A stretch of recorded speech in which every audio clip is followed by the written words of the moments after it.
Hello, and welcome to The Alt Left.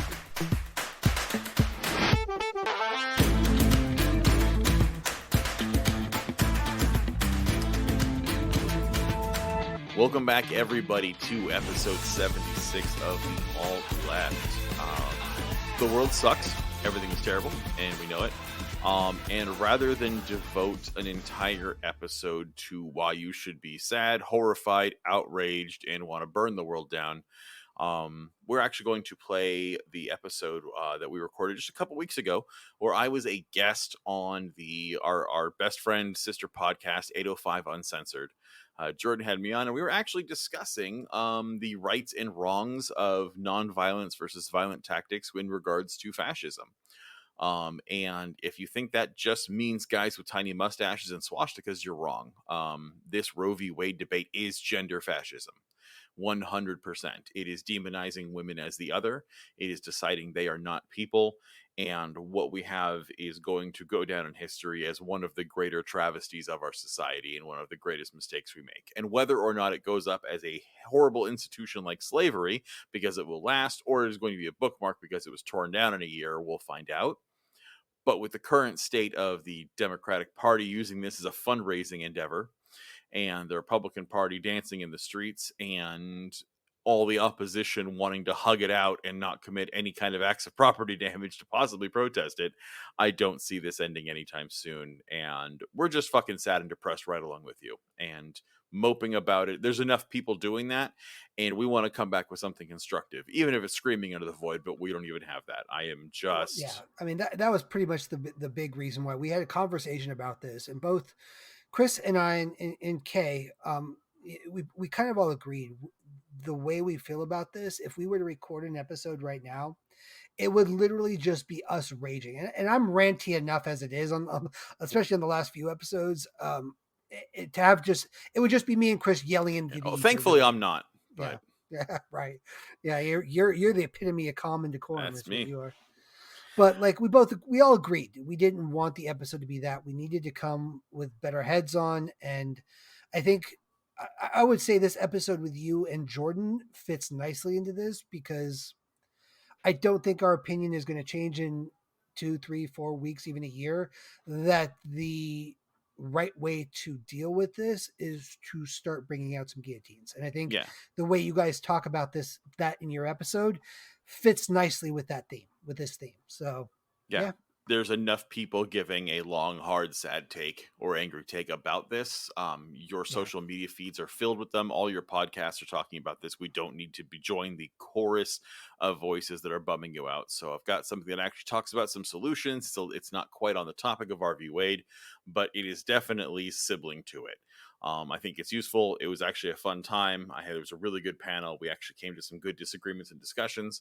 And I think it's definitely worth a listen. It's always good to be on the 805 Uncensored podcast. And we had a really good talk this time. So I think you'll like it. And I hope to give you a slight distraction from the darkest timeline news we're currently having, as well as still staying a bit on topic. Because remember that these things are not things we legislate our ways out of at all. We need direct action to this. And organize. That's all you need to do right now. Find people who agree with you and organizations that are doing something, and organize with your community. Stay tuned. And just also, side note, by the way, anybody can message us if they really need to. If you are one of our out-of-state listeners, there is an open invitation. You can stay with my partner and I, and we will house you and get you to medical care that you need if you need an abortion. Reach out to the Alt Left Pod on Gmail, and we will take care of you here in California. We will find a way. I've had this conversation with my wife as well. We are in the same. We are willing to house as well anybody that needs it. There's some great camping sites out here in California for those of you interested, and we can help you find those and help you get set up and get you any supplies you need. Yep.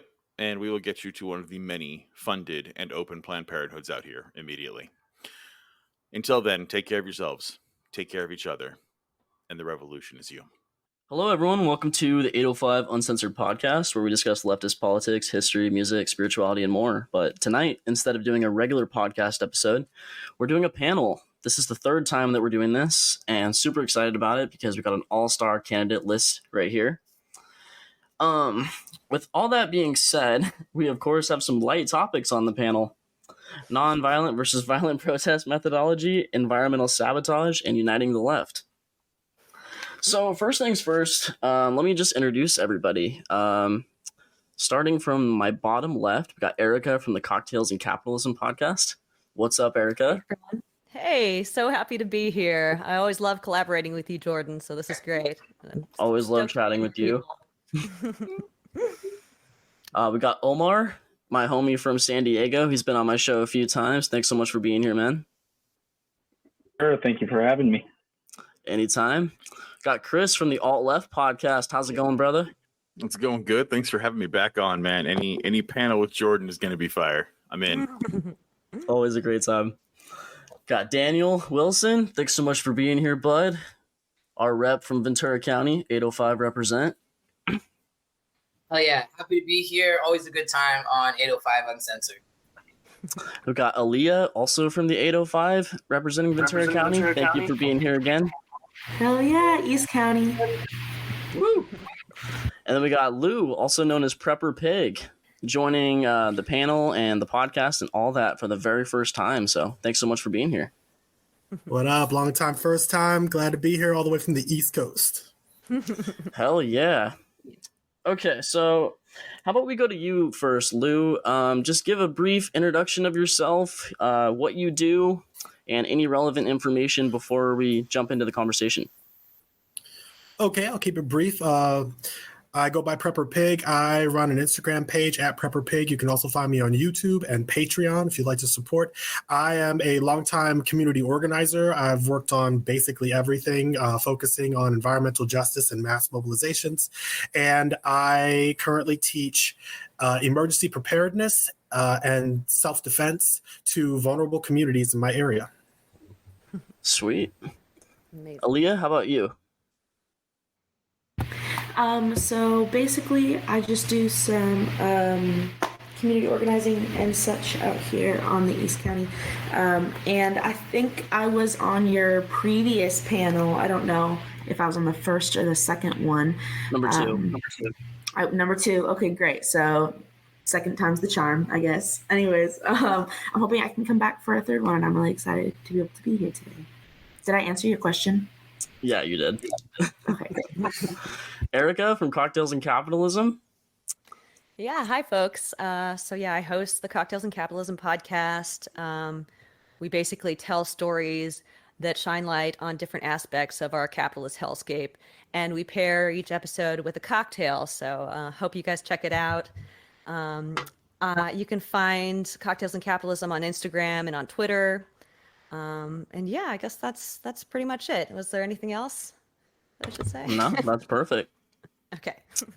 Got Chris from the Alt Left podcast. Thanks so much for being here again, man. How about you talk all about your podcast and what you do? I can't hear you. You're muted. Uh-oh. Obviously, the technical geniuses here at the Alt Left Podcast know what we're doing. You can tell I'm professional, right? Yeah, my name's Chris. I host the Alt Left Podcast. We're a political commentary podcast. We basically cover today's politics, and we do a lot of historical stuff and some comedy, and rag on the right and the left as well. And we take it from three perspectives of a communist, a democratic socialist, and a liberal. Very cool. It's a really good show. Listeners, definitely check it out if you haven't already. Omar, my homie from San Diego, how about you just briefly introduce yourself? Any relevant information? Yeah, I'm Omar. I do have a lot of background with policing, and just in general. I guess I have a associates in administration of justice with an emphasis on law enforcement. So I do have a lot of policing, background. Perfect. Yeah, it's always super relevant for the conversation, obviously. And then last but not least, we got Daniel Wilson. Sorry about that. Got blue screen of death. I'm actually just happy I'm back. My name is Daniel. Daniel Wilson. Currently residing in Port Hueneme. Running for state assembly, actually, to represent us here in the newly drawn 38th district for California State Assembly. Check me out on all my social medias at Daniel for VC, or votefordaniel.com. If you live in the 805, anywhere in the 38th district, which is now encompassing Port Hueneme, Oxnard, Ventura, Santa Paula, Fillmore, Piru, Ojai, and the North Quarter of Camarillo. I don't know why they decided to cut it off, but they cut it off at the North Quarter.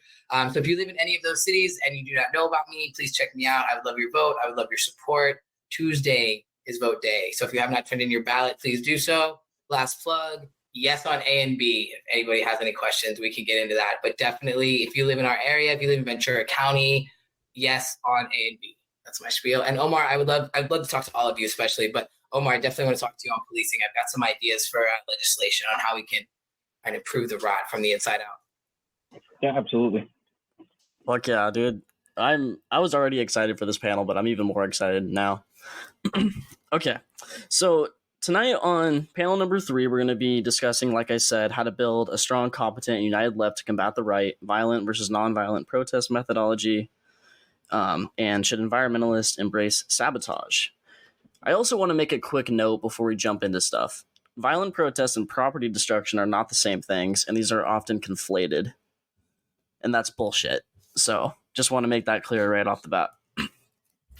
So, from my point of view, and from many other leftist point of views, the far right has zero interest in simply beating us. It wants to exterminate us. Noah Berlatsky, a feminist and anti-fascist writer, notes that, quote, every right-wing authoritarian movement has one thing in common: a brutal clampdown on any persons or groups who promote equality.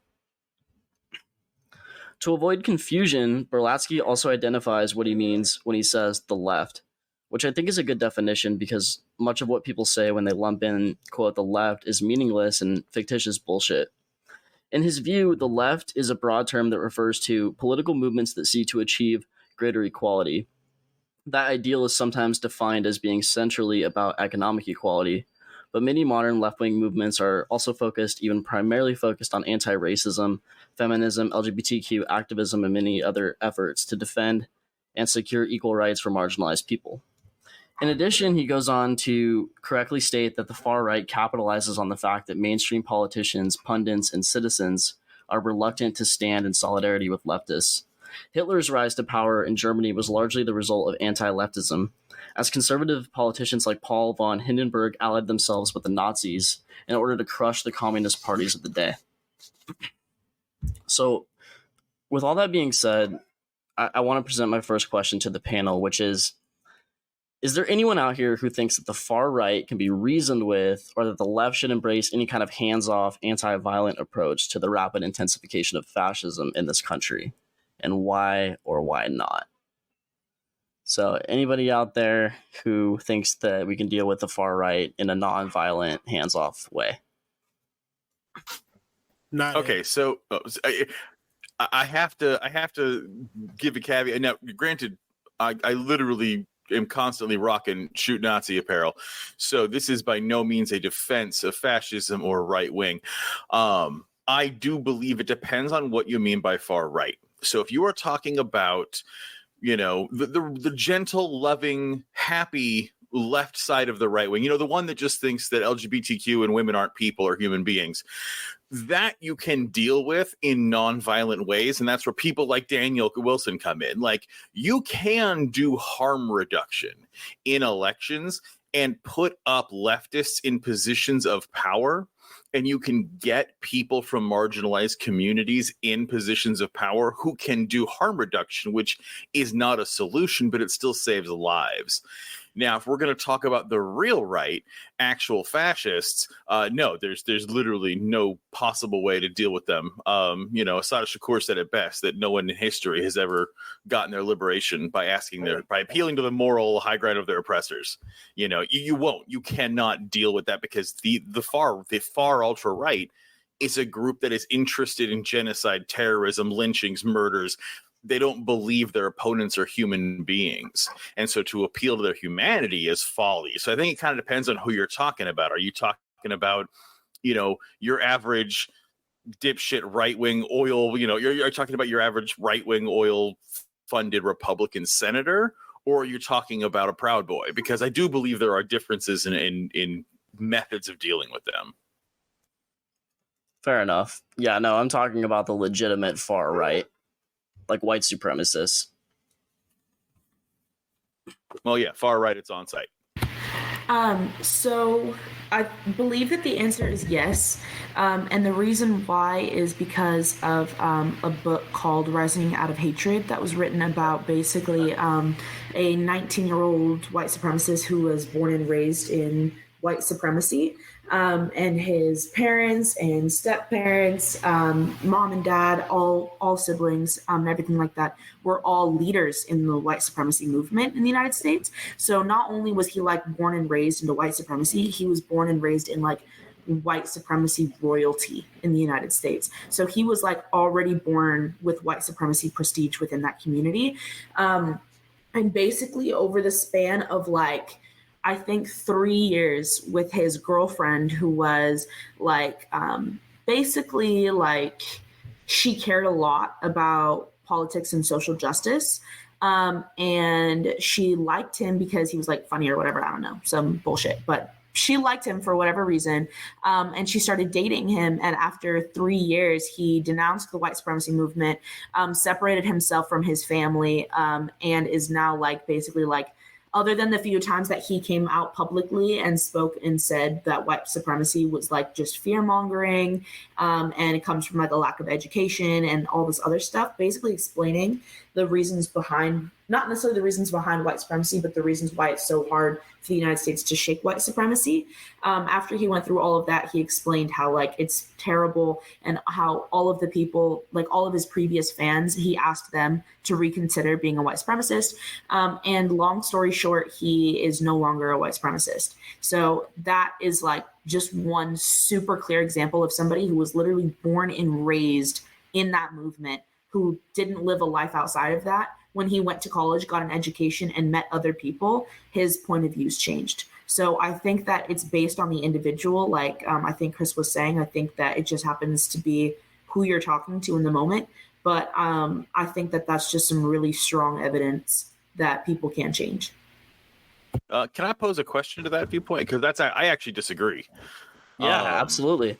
Again, I'm talking about when I talk about you can deal with right wingers in nonviolent ways. Again, I'm talking about basically what most people would consider centrists and people who are not advocating for genocide and who are politicians and officials. I believe you can combat them by filling ranks with leftists. White supremacists, which to be fair, everyone in the GOP is. Like, I understand I'm drawing some really weird fine lines. But my question, I guess, would be like, yeah, you can. My grandfather, right, never wore seatbelts because one time he was in a car and he got hit by a bus, and the impact threw him across the car and saved his life. That's not a good reason to not wear seatbelts. It was an outlier. And so what you're talking about is like, sure, and that's great. I'm really glad that through the power of sex, that guy was somehow able to see the light somehow. But that is not, we shouldn't all go blow Nazis. Like, that doesn't solve it. And so I guess my question is like, we can find an outlier for any situation, but like without facts and data and without historical, precedent on there, how can we justify when lives are on the line? Because that's something I've had to learn is by going from a liberal when I was in my 20s to going far left, is I had to recognize that like, the idea of we can hug it out with these guys and we can win hearts and minds is just an insane amount of white privilege. The fact that I will never have to face persecution because of my demographic allows me to believe that. And you might disagree, but I'm curious on that one, where do you find fault in that logic from me? I feel like you really misconstrued what I said. And I feel like you really dramatized and put words in my mouth and just said stuff that I just never said. I didn't say we should go blow Nazis. All I said was that with an education, because he went to college and got a formal education, that with education, it is possible for people to unlearn things. And I think that that can go from that really extreme level that I just gave all the way to the minor level, where white allies like me and you are expected to deconstruct the own racism that we were born and raised with. Even though that might not necessarily be white supremacy, me and you were both learned things or taught things that were just not correct. And so you and I have the responsibility individually to unlearn those things. And I think that that is something that makes allies really powerful. And I feel like if you can use that logic all the way to a large scale. I'm a really big proponent of education. It's my biggest thing ever. Like, I think that a lot of issues, when it comes down to it, I feel like if people were educated and had proper resources, I think the world would be a much better place. So for me, it has nothing to do with trying to appeal to Nazis or being nice to Nazis, and everything to do with making sure that we're prioritizing education. Yeah. Oh, can I go? No, Okay. go. You definitely go. I am a 45-year-old Black man who grew up in the Deep South, in the rural Deep South. So my perspective is, fuck these white folks who who want me dead, and fuck them. I want them dead. I want them dead just as much. I want them dead back. I don't have time. I have two daughters. They're 6 and 7 years old. I don't have time to wait for generations of white supremacists to be educated out of their white supremacy. This piecemeal, we're going to tackle this one person at a time. That's not going to work for the timeline that I'm working with. So I don't believe that there is a way to nonviolently change the structural racism that is murdering thousands of my people every year, Yeah,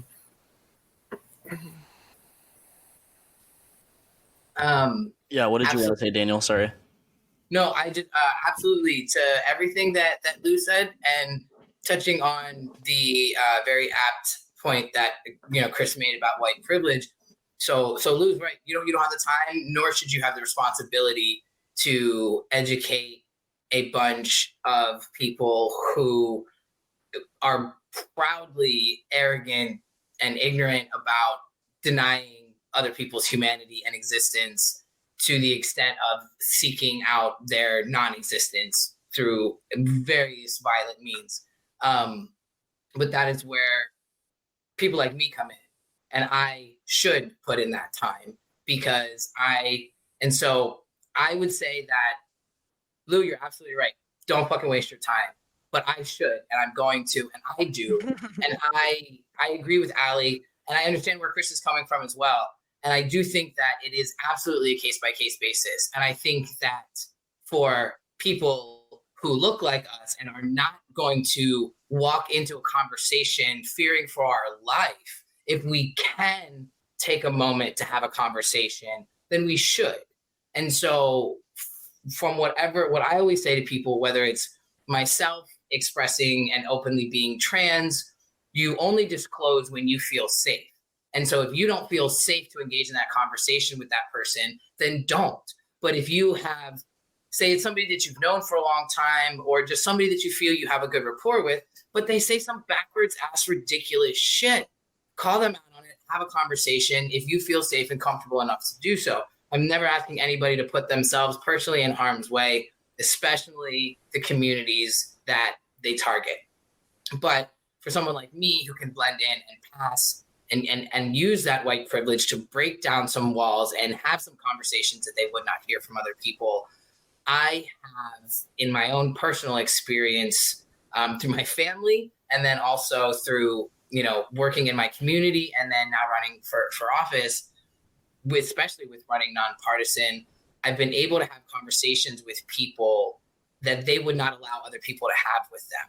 If they were a Democrat, if they were a this, if they were a that, those walls are immediately up, and they can't nail me down because I'm trans, but I'm a veteran. I'm not a Democrat or a Republican. I say fuck Pelosi and Mitch McConnell, and they go, wait, what? I don't know what to do with you. And so then I get to use that confusion to have a conversation. But there also comes a point when you need to realize that you're talking to a brick wall and you need to walk away from a destructive situation. So in my experience, I absolutely tried, but I would never ask somebody else to do that.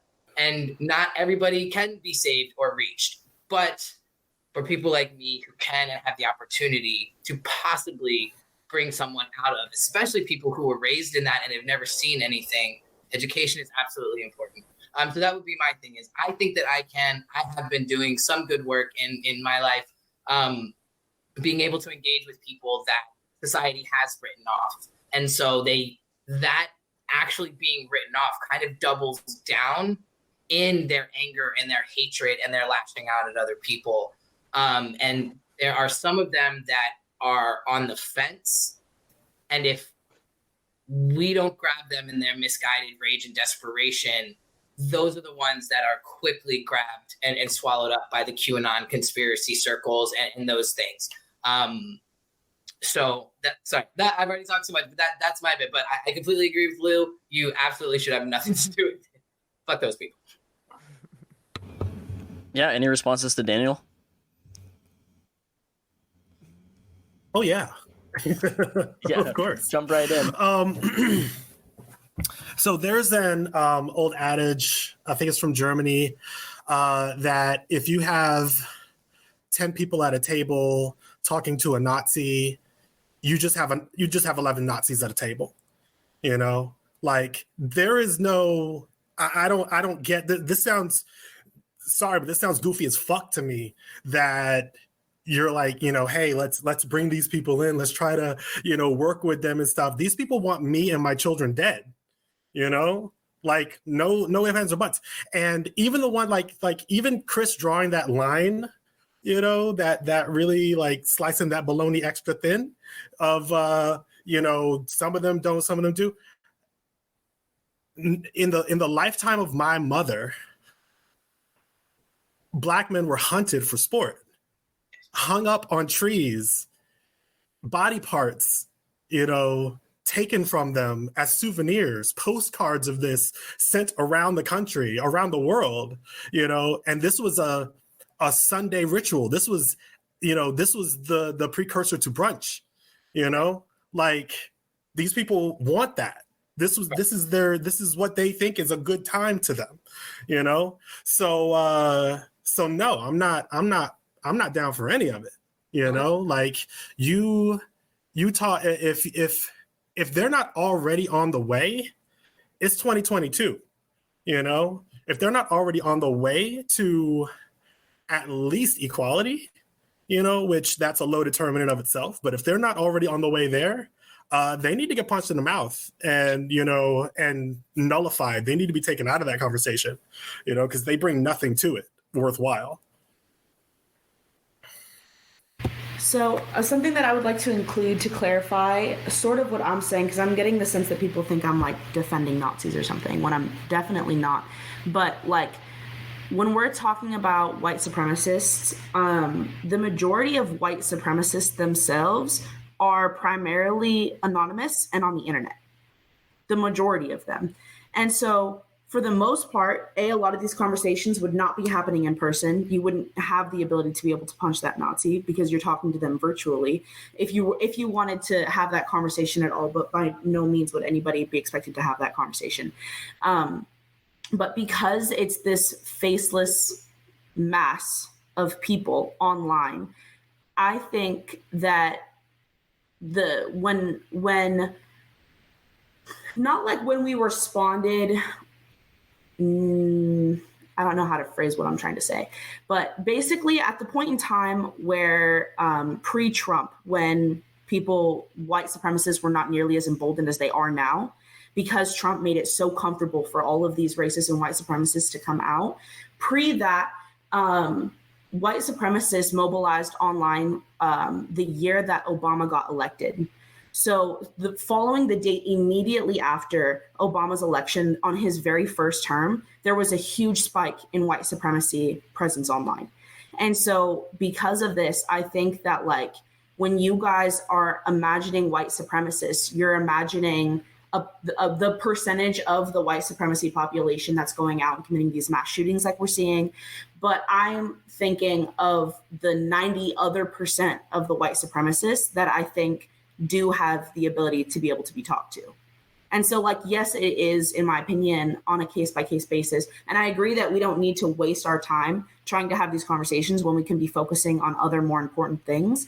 But I think that when we're talking about the ability and the comprehension levels to be able to have these like conversations with these white supremacists, I definitely think that it's a possibility to change minds, especially when it's impossible for us to punch them when they're all the way across the country and we don't even know who they are.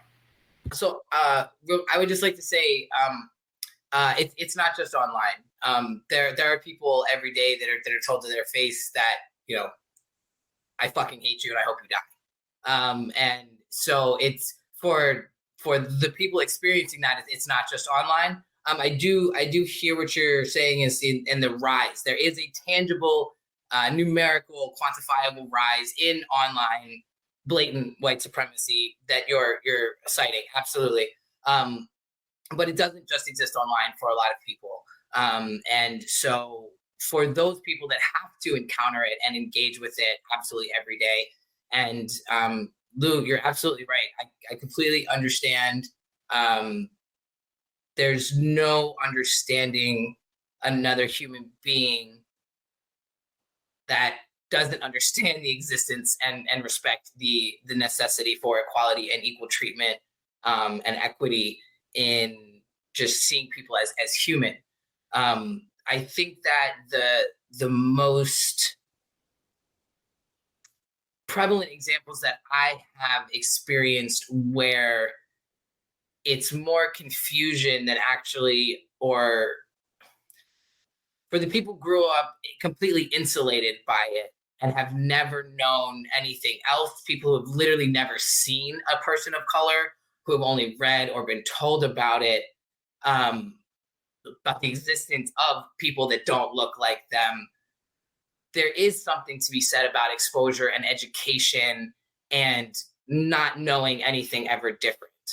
However, still, there does come a time for me when they're just ignorant and they hate people. And watching the wave of blatant, where it's coming out in legislation, where we don't even want to talk about your existence. It's just so brazen and emboldened. People writing stuff like that, there is no conversing with, and there is no conversating, and there is no saving those people. And we need to absolutely vote all of them out. They're the ones that are perpetuating and emboldening and allowing the rest of these fucking assholes to think that it's okay to go out and chase somebody down and murder them in the streets because they were jogging. And I gotta jump in here and remind everyone that we have historical evidence of this. I mean, this idea that white supremacy is somehow now suddenly on the rise. No. It's that's built into the fabric of this finally country. Starting to notice it. Like that's what it is. Is that liberal white America is finally being made aware of it. Yes. This has never ended, and the idea that we can educate and give. I mean, first of all, like Ted Cruz went to fucking Harvard, I believe. I mean, it's not about an education. It's a willful dismissal of humanity for selfish goals. Really being academic. Yeah, but I mean, regardless, again, like kind of like Lou said, it's 2022. Google's free, dude. Like, it's not hard to know that you don't have to be a piece of shit no matter what culture you come from. And we have a long history of coddling this and this idea that it'll go away. I mean, again, World War II, we had, Jordan and I have talked, we had Nazi rallies in New York City, Times Square. And that didn't go away until millions of people went over and shot them. Like that's what ends this. I mean, how did we end? How did we end chattel slavery in the South? And that was through a war. We had tried coddling and legislation over and over again. It wasn't until enough people got shot, and even then, it still didn't end. We still have slavery going on today. And even in modern times, the idea that's coming out, it's like, I mean, liberals. Bill Clinton signed the crime bill. Right. Bill Clinton, our current president, are guys who have committed a mass racial lockup in this country and created the largest prison population the world has ever seen based on race. I mean, read anything about Ronald Reagan. This is not something that happened because of Trump. Trump was something that happened because of them. Trump is the particle to the field of white nationalism, and it's happening globally. It's not an American problem. Over in Europe, the Nazis are on the rise again too. This is happening everywhere. And it's a slashback because we went through a couple of decades where the pendulum swung to the left a bit. And of course, now all the right wingers are scared. But again, this idea that we can reach out to people and educate them. Like, I would agree. Like, I think Elliot has a point that, like, there are some people who can be saved. There are some people who, through enough exposure, enough education, will be like, holy crap, I was a piece of shit. And you can find stories of that. But I feel that's icing. And I feel as long as people are going to be murdered, lynched, raped, and drug out into the street, it doesn't matter. Like, we can do that, and I'm here for it. Like, if you can get one person to change sides, great. That's awesome. That's one less person who needs a baseball bat to the head. But in terms of, I mean, we're talking about lives on the line, and so I feel that we can have those happy, nonviolent things that work, and sure, but that's nothing I'm going to put focus or energy into. I think that's for people like Daniel who actually have the patience and the soul to pull it off, and that's great. But I'm still going to go out and defend communities who are being attacked.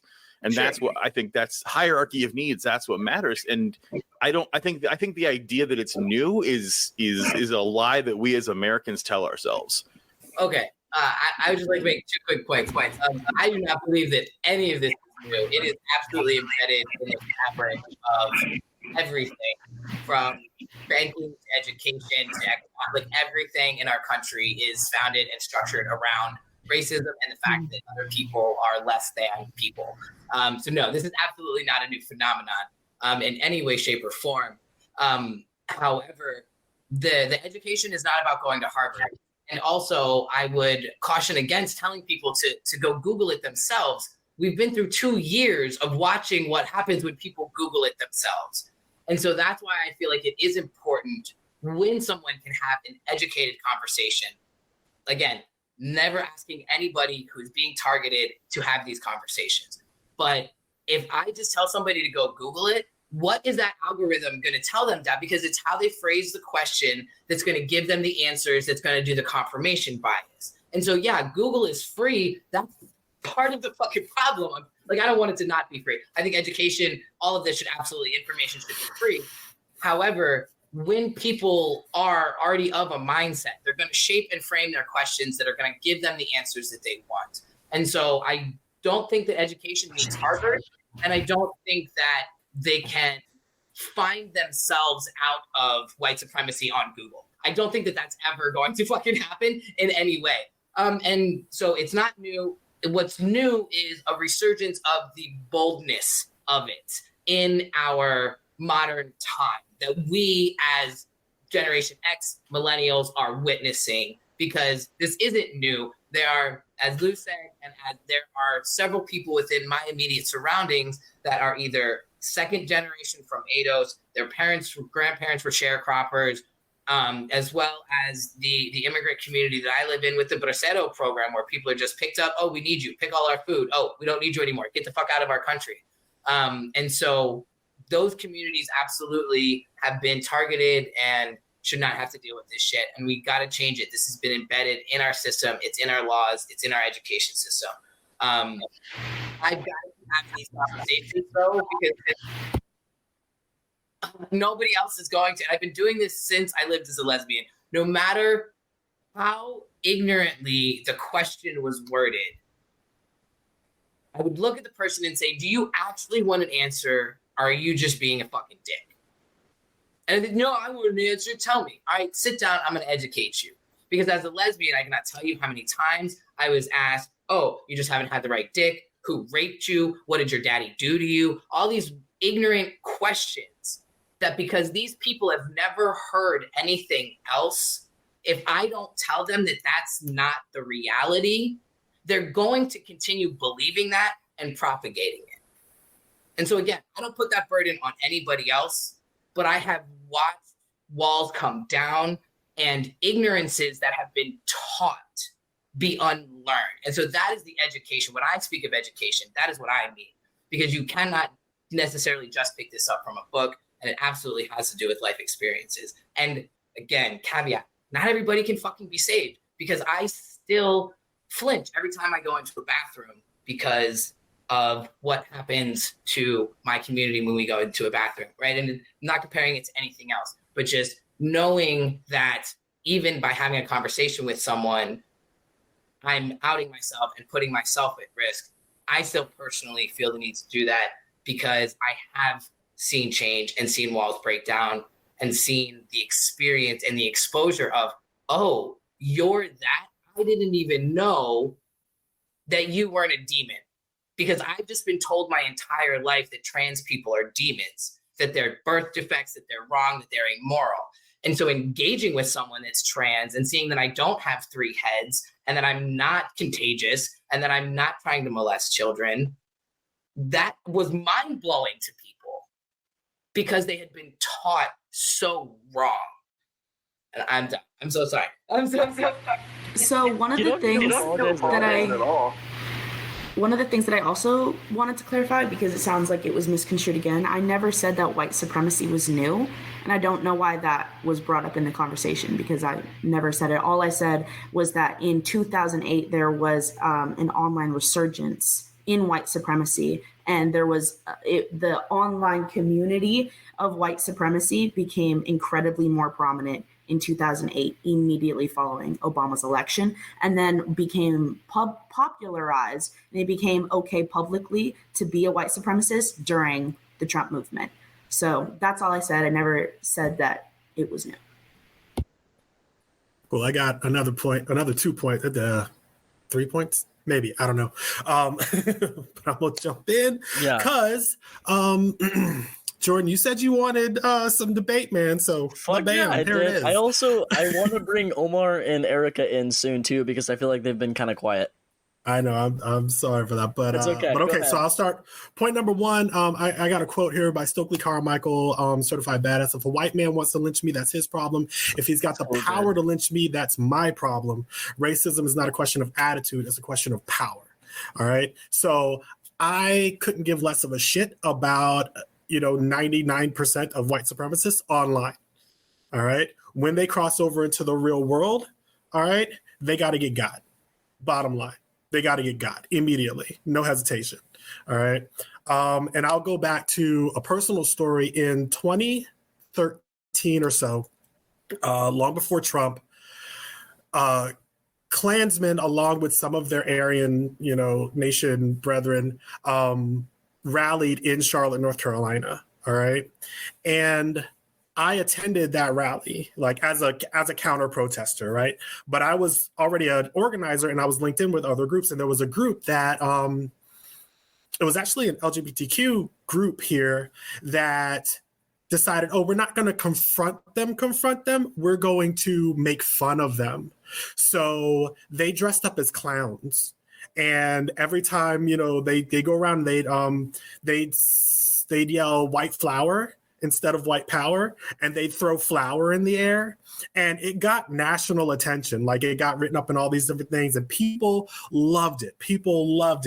And me sitting there, from my point of view, was like, what the fuck are y'all doing?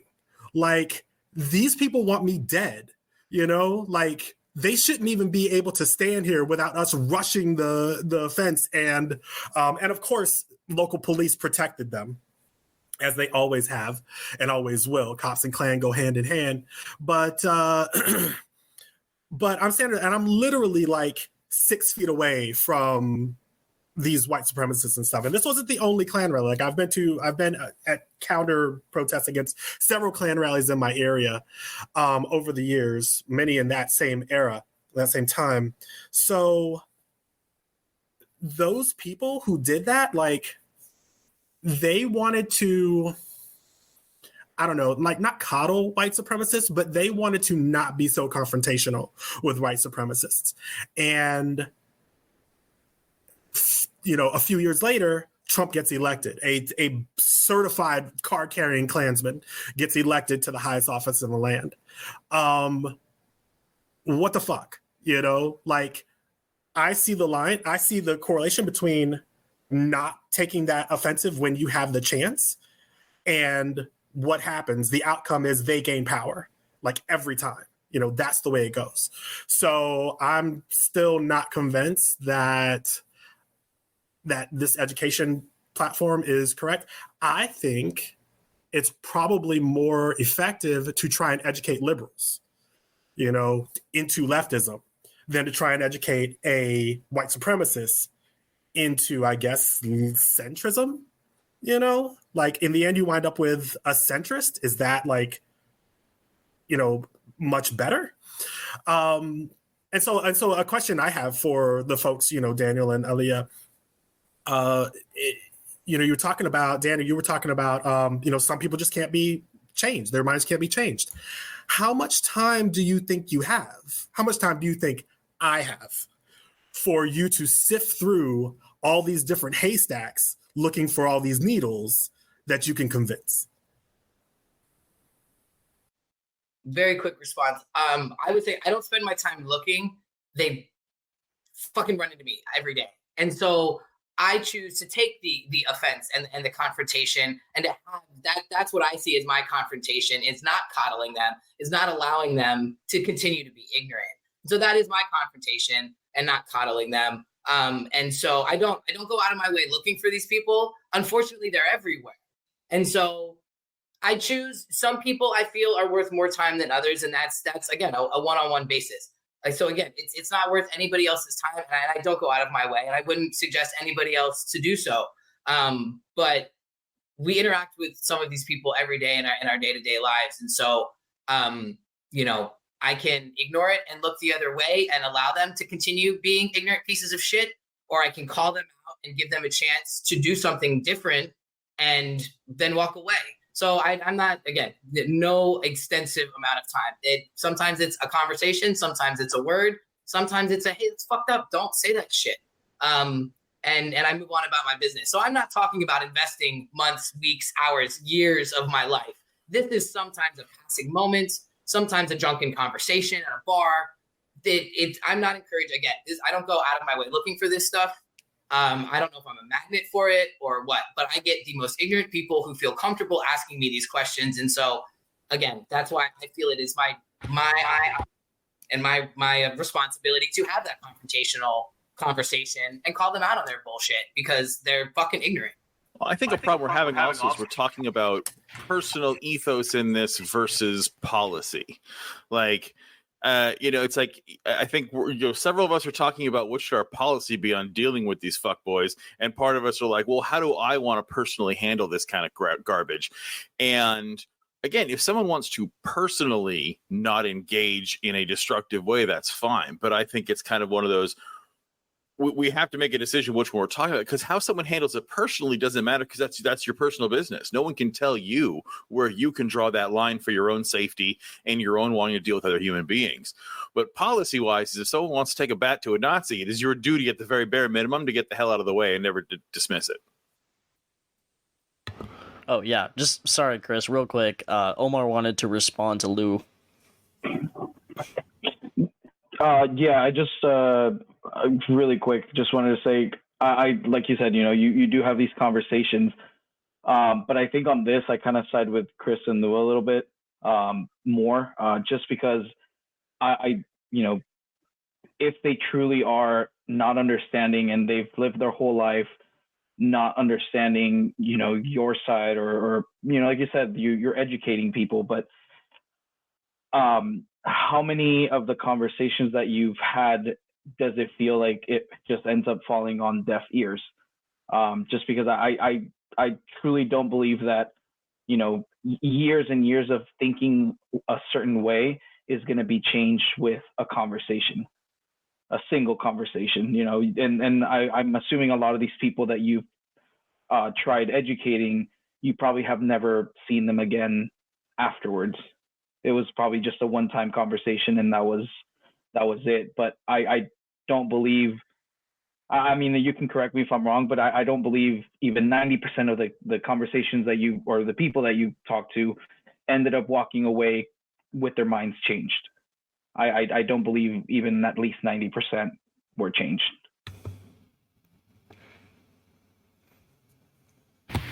To respond to what Lou was saying earlier, about, because the entire purpose of this podcast, or for this specific panel, is about violent versus nonviolence, like for that approach. What I don't understand, this is going to be my biggest point for the entire rest of the panel, I don't believe that the two are mutually exclusive. I feel like it's possible to have both nonviolent and violent protests. And I think that it's very possible for Chris to go out and spend his time searching for Nazis to punch. For me, I personally don't have the time to go searching for Nazis to punch, but I do have the time, and I have been advocating to our local legislator to make sure that they're changing policy for California education. That way people are taking ethics class, and then education on different ethnicities, updating our history books to include more queer people. We have a way to educate entire new generations at once. And I think that although policy is slow, I think that if you're doing both at the same time, if you have people like me who are focusing on policy and trying to change policy, same with Daniel, and then you have people like Chris who are going out of their way to, try and find a Nazi to punch, then I feel like we're accomplishing both at the same time. So I still don't really understand what we're talking about, I guess, in the sense that, like, why it's a disagreement.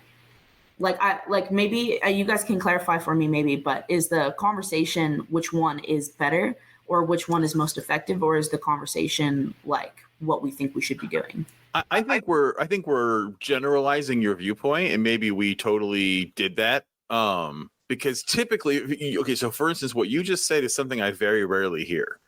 Most people who advocate for nonviolent means also admonish violent means of protest. Now, if you're going to say that there is no wrong way to fight white supremacy, and you can do it in nonviolent ways, and you can also do it in violent ways, and they're both effective, and we should use every avenue possible, then you and I are on the same page, because I don't believe there's any way not to. I believe that's the unison we need. So I'll go ahead and say I apologize if I misconstrued your point there. But that's the first time I've heard it, and it's refreshing as hell. Most people who advocate and participate in nonviolent only means are very, very quick to criticize any who are willing to take up violence to defend ostracized communities or oppressed communities. And so my bad. And that's awesome. And keep being great. That's the kind of allyship we need on the left. Fuck yeah, dude. I totally agree with you, Chris. I think that a really good point was made when all of that, when it's in policy versus personal choice, and that are any of these mutually exclusive. No, all in any approach that will rid our world of this hatred and abomination of white supremacy and any other type of hatred and bigotry. I am for any and all of it that works for whatever we're doing in the moment. And I think that just really quick touching on the movie you were recommending earlier, Louis, that's how I feel about our politics as well. Like, there are some people that think that they can change the Democratic Party from the inside.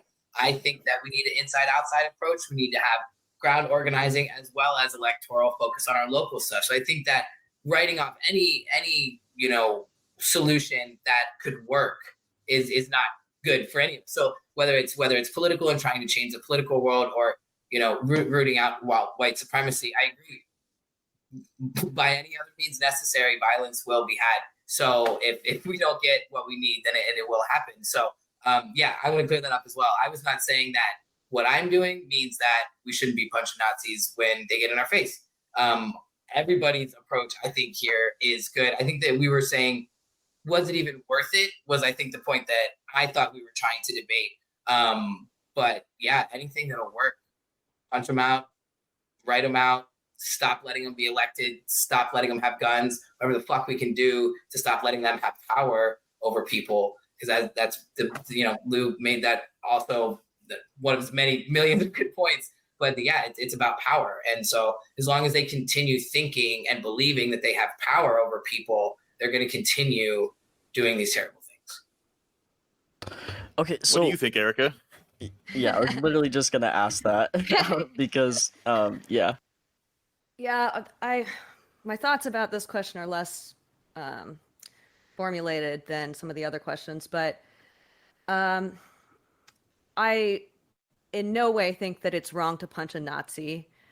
I think violence against the far right is going to be necessary in a lot of circumstances.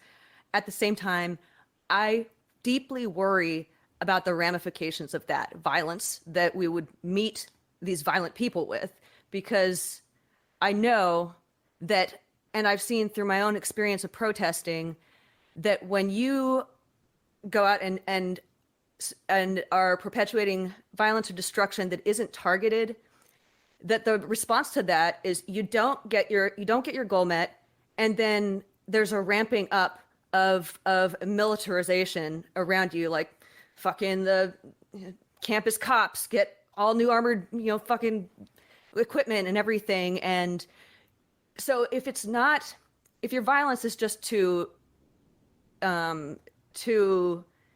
express your discontent with the fact that these people exist, that's one thing, and I support it. But I don't know how to say this. I just worry that, especially if you want your cause to look good in the eyes of other people and you don't want to turn people away from it, that using the same kind of violence that we are protesting through violence can be not advantageous in some ways. I worry about how that turns possible allies against you. I worry about how it divides your cause from within. People that are like, no, I'm not for violence. People will step away from your cause.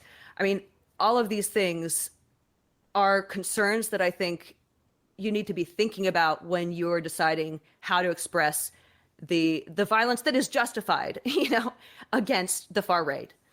I guess that's the main point that I want to make. But I also think that it's important to not just address it through violence, but the radicalization pipeline through social media, address it by building up your defenses for when they come knocking on your doors, yeah. So I don't know. Those are the main points I want to make here.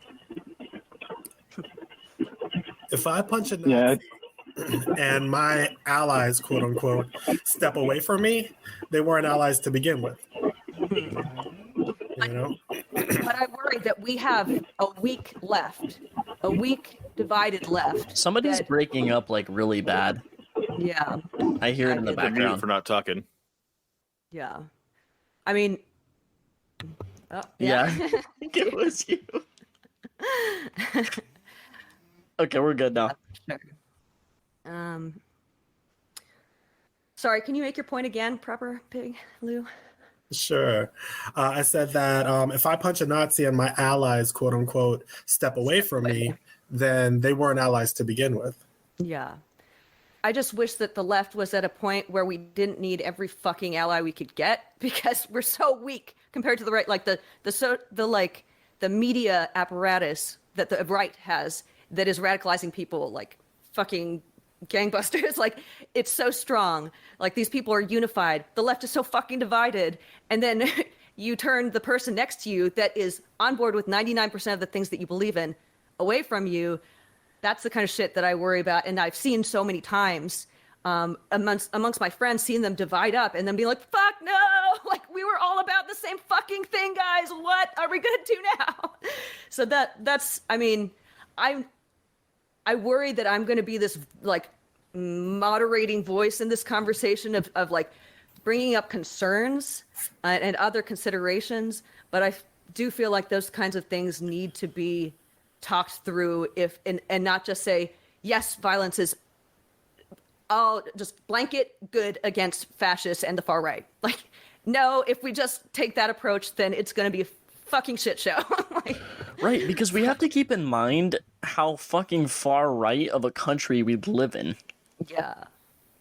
Yeah. Beyond that, I mean, we gotta, you talk about how organized, right, and well funded the right wing media and political machine is, and I think you're right. That is why you have a stronger right than a left, because the right wing is galvanized, right, and the left wing is all over the place, and there's a couple reasons for that. The first one is the right is preoccupied with one notion. Right. And I forgot who said it. It was a political science guy. It's a very famous quote. We can Google it and prove how stupid I am, because I can't remember any of this shit now. But he basically said, you can sum up far right politics in one statement, that they believe there is an in and an out group. And the in group should be protected by the law, but is not accountable to it. And the out group should be accountable to the law, but is not protected by it. And you can take that to Nazi Germany. You can take that to slave South. You can take that anywhere. And it's always accurate. It's how it is right now. I mean, this is how we're dealing with women and the gay population in the country right now. This is what's going on, is they are the out crowd, and they shall be subject to the law, but not protected by it. And that's the one thing they all just fucking agree with, that right there. The left doesn't.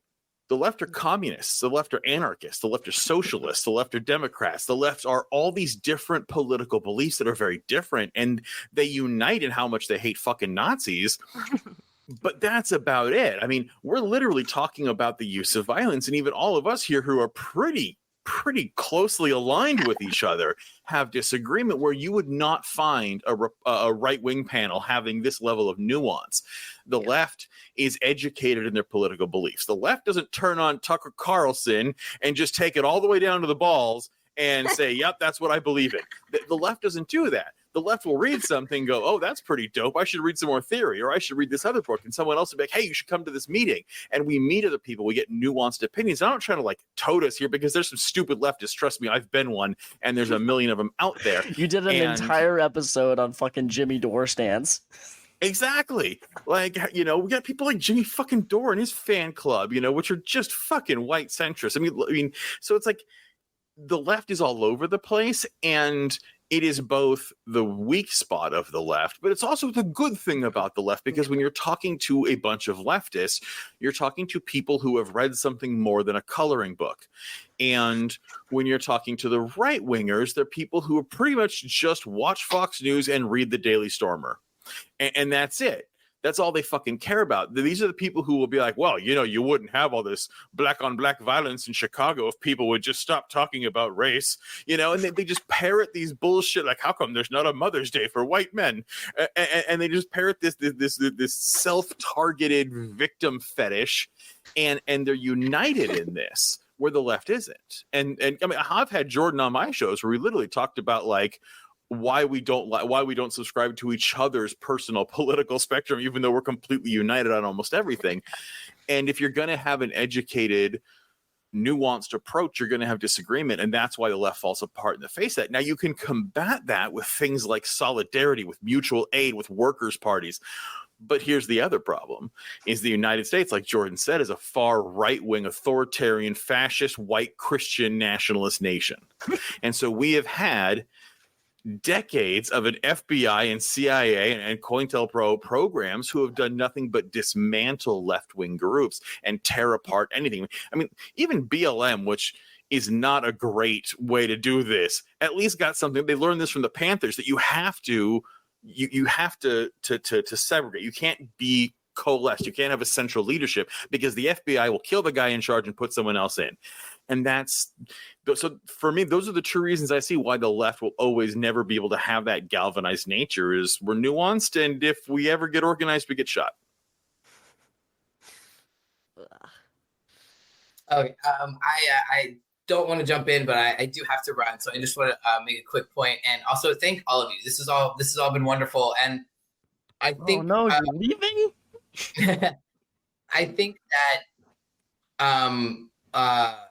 with the fracturing of the left and the division and the spectrum, I've been trying to figure out how to deal with that as well.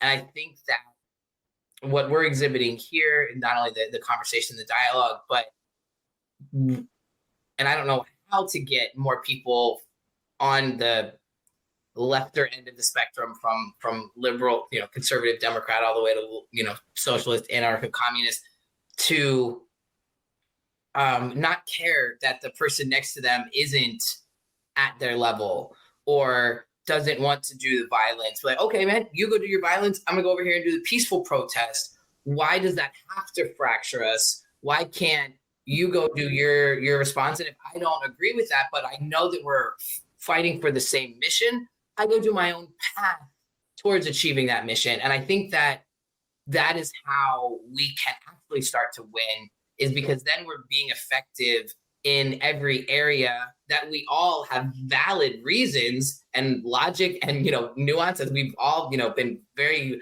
eloquently been able to explain our points and why we do what we want to do and why we think the way we think. And then we all were able to agree that, not necessarily any of them are wrong, and to each their own, and we're all working towards the same goal. And so I think that on the left broadly, whether we're from liberals to progressive, like Lou said, if I'm standing next to somebody who punched a Nazi because they were yelling in their face and I walk away from them, that I'm not an ally. But what I can say is, hey, I'm not going to want to punch Nazis, so I'm going to attend a different rally next time, but not denigrate the person who did punch the Nazi. Right? I think that's where it comes is, I can disagree with your path, but let you take it. I don't have to tear you down or try and, break things apart. And I think that if we just let each other be and know, as long as we know that we're working towards the same goal, right? We're all here, like we've all said, this is a huge range. We're the most aligned we would get more than, speaking to some other groups of people, but there's still very nuanced and differences in discussion. And I think that that's how we win, is taking all of these approaches, because they're not going to expect that, because the right is especially united. They've got one script, they've got one talking point, and they hammer it and they hammer it and they hammer it, and nobody defects. And then we're all running around here saying a million different things, but also tearing each other down, not just letting those million things all be out there.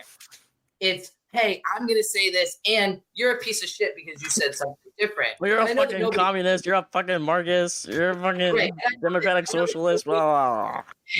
I know that nobody here on this panel did that, so that's not what I'm trying to imply. But that is what we see in the online. Even I've seen it in person in protests. This does not just happen in the online left. I've watched this happen at protests where somebody was this happened literally 2 weeks ago at a pro-choice versus pro-life. It's not anti-life, anti-choice.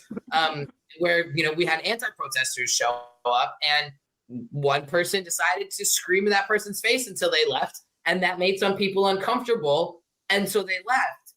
But it didn't turn into a fight about our decisions. The people that were uncomfortable with the confrontation left, but then they came back the next day and were still there, right? So they left the situation that made them feel unsafe and uncomfortable, but didn't tear down the person or leave the fight because they disagreed with that individual approach.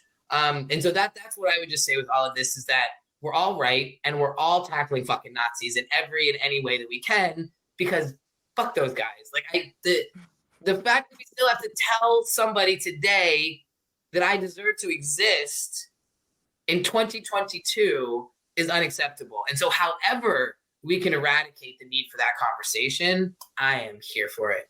I love and appreciate you all. I look forward to connecting with you all more. I know Jordan, I know very well. Chris, I look forward to being on your show again. Lou, new friend. Omar, very nice to meet you. Erica as well. I saw all of you followed me and vice versa. So definitely look forward to more conversations. And I'll be listening to the tail end of you guys talk. Thank you so much for having me. Sorry to jump in there.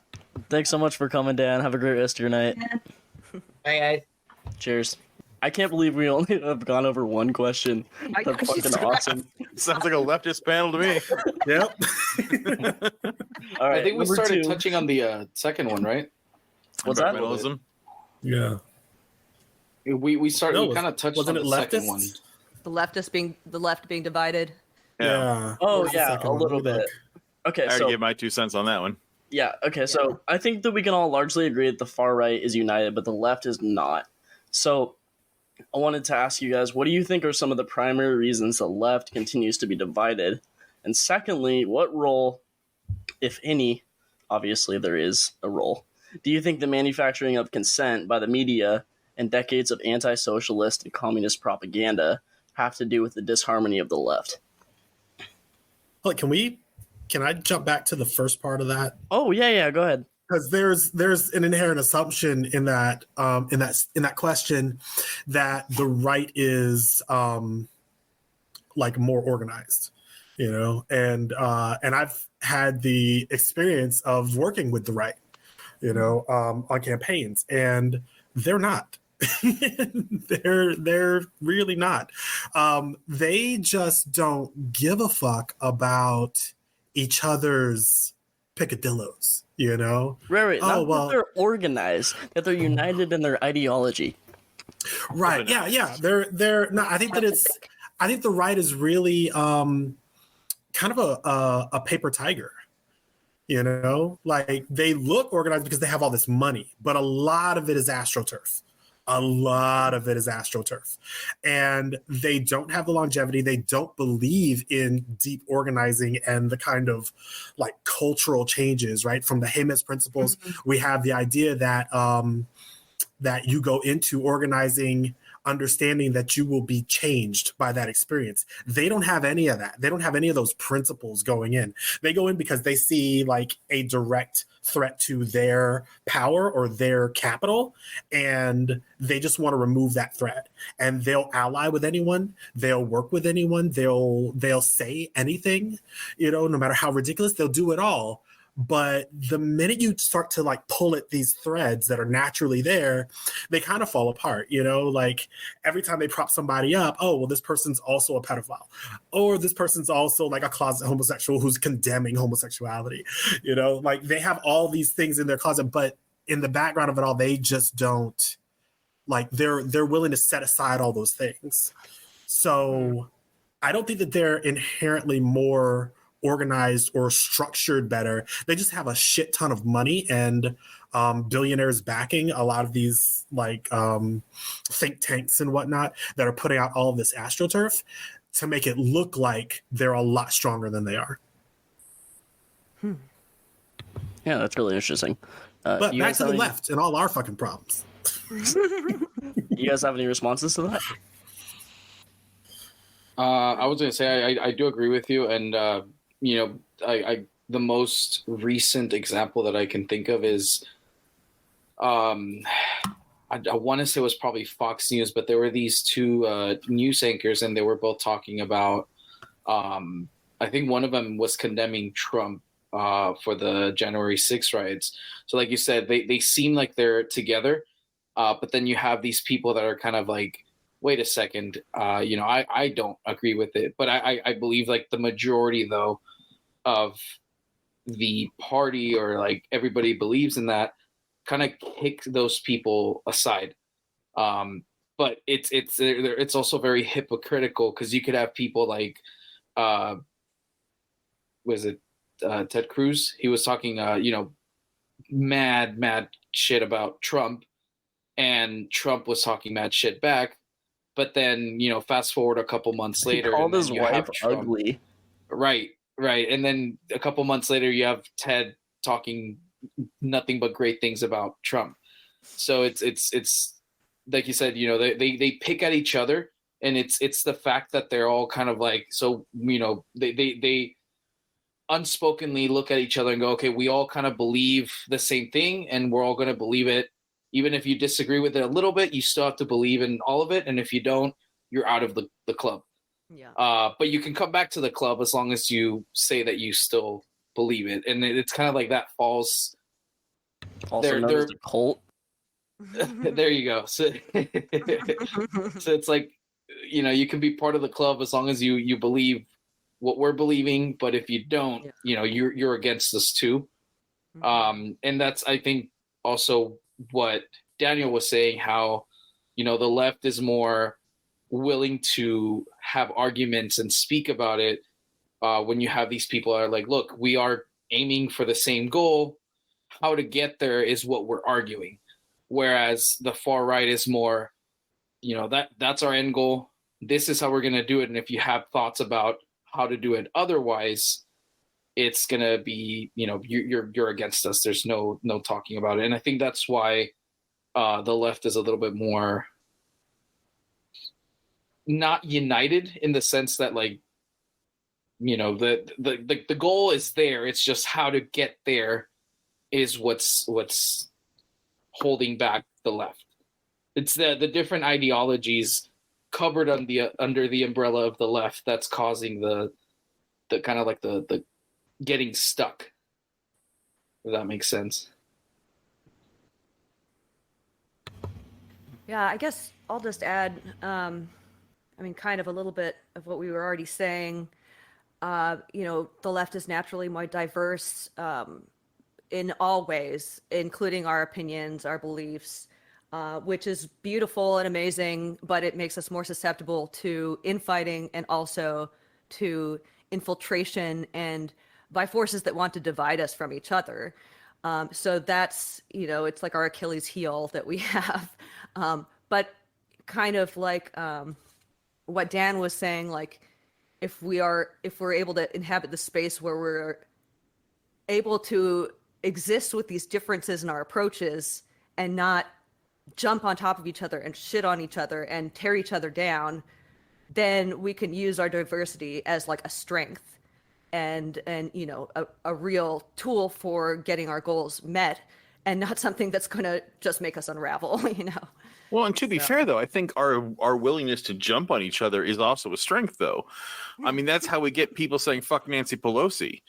I mean, because let's be real. I'm sure everyone on this panel agrees the Democratic Party is not our allies. They're a capitalist party of white supremacy. But most Americans wouldn't agree with that. I mean, do you remember the election? Like, oh, Joe Biden's radical America. He's going to give everyone a free puppy and defund the police. I'm like, based. I wish that was happening. That'd be great. But that's not what we actually have. Instead, we got Nancy Pelosi fucking kneeling in African garb in her high heels in D.C., but giving no, just performance out the ass, but zero effective change whatsoever. Because the change is not to issue some more training and more bazookas to cops and put a fucking rainbow sticker on the side of their squad car. No, it's defund the motherfuckers, disarm them, and let's start arming communities of color. Let's start arming queer communities. Let's actually give solidarity of the working class to themselves and to each other. But that's not what they want to hear. And so I don't know. And again, this is maybe I'm just going off on a tangent. I'm not trying to dismiss what you said at all, but like. I find the willingness to call each other out important, especially when a lot of the left happens to be white, because white people need to call white people out. Yeah, I think I'm gonna say that there are two problems. One is collectivism, all right, and it's the idea, especially on the left, that I want to do something, but I'm going to kind of do all of this online. And I've seen all these things blow up and all these arguments between leftists and all this animosity generated, and these, call outs and stuff that are horrific happen, but seldom, extraordinarily rarely in my 10 plus years of organizing have I seen that shit go down in real life. In real life, when people have to actually look at each other in a meeting, across the room, they're far more civil and far more willing to meet in the middle and to agree, hey, we see eye to eye on 99% of this shit. This is just some decorative touches that we disagree on. Let's roll with it. So my thought is let's create more chances for more opportunities for leftists to come together in real life. Because there's way too much online activity on Facebook and Instagram and Snapchat and TikTok and Twitter, where people can misread, misconstrue, can read things in, where people who aren't involved are suddenly being drawn into the conversation. Like, fuck off. This is between the two of us. We don't need your third party bullshit and you bringing up shit from 10 years ago and your perspective on this. Fuck off until we're done. I lead conflict resolution.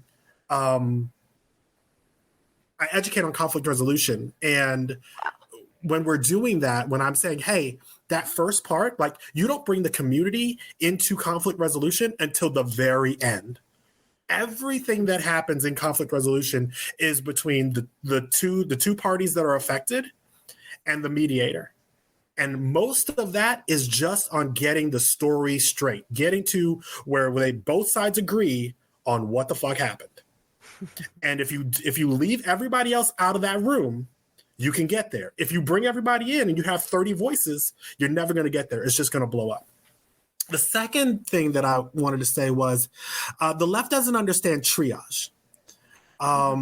We don't understand as a collective that we have to decide amongst ourselves what is most important, what is the linchpin that is going to raise, what's going to raise the sea level, what's going to raise all ships, and we just have to agree.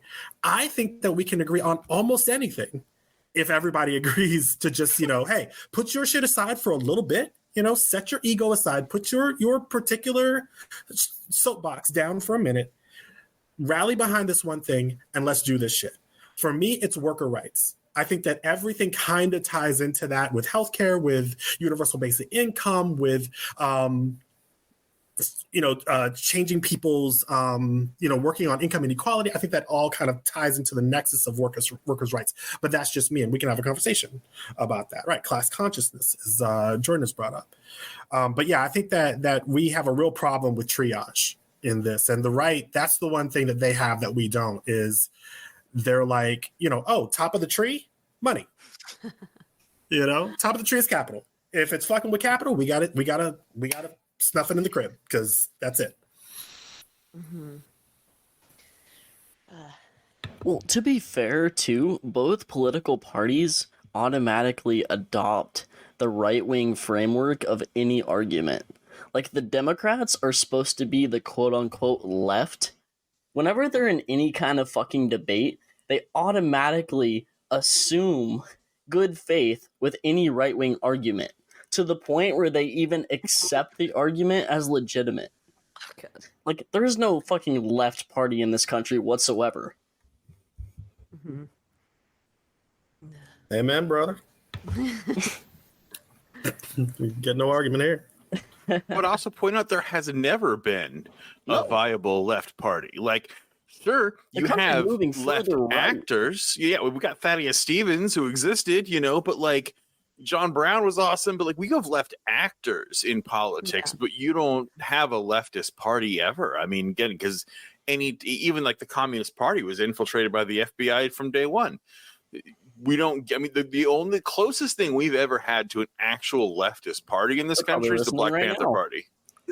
What was that? The Black Panther Party is the closest thing we've ever had to an actual leftist political party, because they were Maoists who actually engaged in political change on the streets and in halls of power. Look, I mean, that didn't take long. Right. They saw that the government wasn't doing shit, gave kids free breakfast. And then ship was sailed. Yeah. 10-point program. Now, I would be remiss if I didn't plug at this point my good friend Jasmine Sherman, who is running for president and has created the Unicorn Party, which is a socialist party. You should definitely look her up at Jasmine Sherman for president. And she is wild. She is a wild woman. You think I'm lit? She is all the way turned. So, and I love her. I love her to death for it. So, so definitely Jasmine Sherman for president. If you're looking for a socialist party that's out here trying to do work. I am currently registered as a socialist. That's fucking rad. You guys have any other things to say before I move on to the third question? I feel like let's move on. Okay, because cool. There's a lot to get through. Yeah, so as mentioned previously, violent protests and property destruction are not the same thing. Anarchist writer Peter Gerdelos wrote a book titled How Nonviolence Protects the State, where he challenges the belief that nonviolence is the only way to fight for a better world. So Gerdelos invites activists to consider diverse tactics, passionately arguing that exclusive nonviolence often acts to reinforce the same structures of oppression that activists seek to overthrow. So my first question for you guys is, nonviolence effective at ending systems of oppression? Whoever wants to take that first. Erica? Yeah, how about you, Erica? I mean, I don't know. There's examples of this. Yes, the women's suffrage movement, MLK, Gandhi. MLK, of course, was then killed, after doing very... Let's be real, the white women's suffrage movement. Because black women didn't get the right to vote in the 20s. Yes, very fucking... Racist Susan B. Anthony got white women the right. Chris, damn it. You're over here taking my lines, man. I beat you to it. Do it. I mean... Fuck bourgeois feminism. But I think the kinds of threats that we're facing going forward with climate change, with rising fascism around the globe, I think that nonviolent protest is not going to be the way. It's not going to be the path forward. You know, I think mobilizing in numbers to demonstrate that we have the numbers to use violence to actually force the issue is a good thing, but mobilizing nonviolently is basically like a implied threat that we could use violence on a massive scale if we decided to, but we're not doing it right now. That's how I see nonviolent protests a lot of the time. Is like, we're here showing that we have the ability to mobilize. We could bring out our weapons, but we're not doing it yet. But if you don't get your act together, who knows what the fuck is going to happen, you know? So. Yeah, well, yeah. What Jordan just wrote in the chat was the state has the monopoly on violence. I agree. Like, I think Erica's right on. Like, first of all, I think you're right on the money. That is exactly the point of nonviolent protest. That's why it works in places like France, is because they show up to politicians' doors and build guillotines. You know, the firefighters fight the cops. I mean, like, they don't fuck around in a lot of these countries, and that's why they get 6 months paid paternity leave, and that's why they have to be fired for reasonable offenses and all that. But here in America, it's just not. I mean, like, I have this conversation with a lot of people, and I ask them, like, name me the historical movement in the United States where civil rights were won for oppressed people that was solved with nonviolence. And there's not a single one. I can't think of one, and I've always defied people to find one. But it's like, I mean, the boomers like, oh, we stopped Vietnam. It's like, no, you didn't. Marching in the streets didn't stop Vietnam. Not in this country, fucking kidding me? Yeah. Martin but that's Luther what King I'm saying. got It's like shot. Vietnamese stopped Vietnam. Yeah, it's like, exactly, but we don't want to talk about that. And then, by the way, after they defeated the United States, marched over to Cambodia and took out Pol Pot, which we had no interest in doing. Vietnam had their shit together. But anyway, that's a whole nother podcast. But like, I think Erica that's exactly how it's supposed to work. Like, that is exactly what it's supposed to do. And that is how it works in 90% of the world. It's like, there's that meme that went around, like, anyone remember how, like, the point of mass protests and the point of, all these things, unionizing and all that was to remind our bosses, was so we didn't have to go and drag our bosses out of the street and beat them to death in front of their families. I feel like they're forgetting that.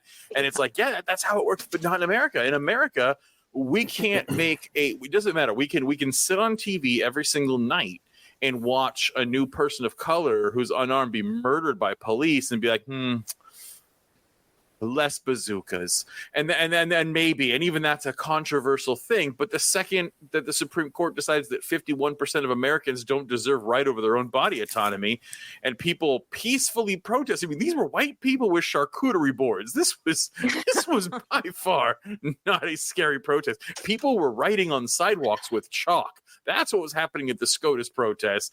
And one day, 24 hours, we got legislation protecting Supreme Court justices from protests outside their residence. I mean, it's like, I feel that, you're right. That is exactly what protest is for. And it works everywhere but here, because America is always the exception. So I wrote an answer earlier, and I'll just refer to it. Nonviolence is only effective against an entity incapable of genocide. If genocide is an option for the opposition, then they will simply kill nonviolent activists en masse.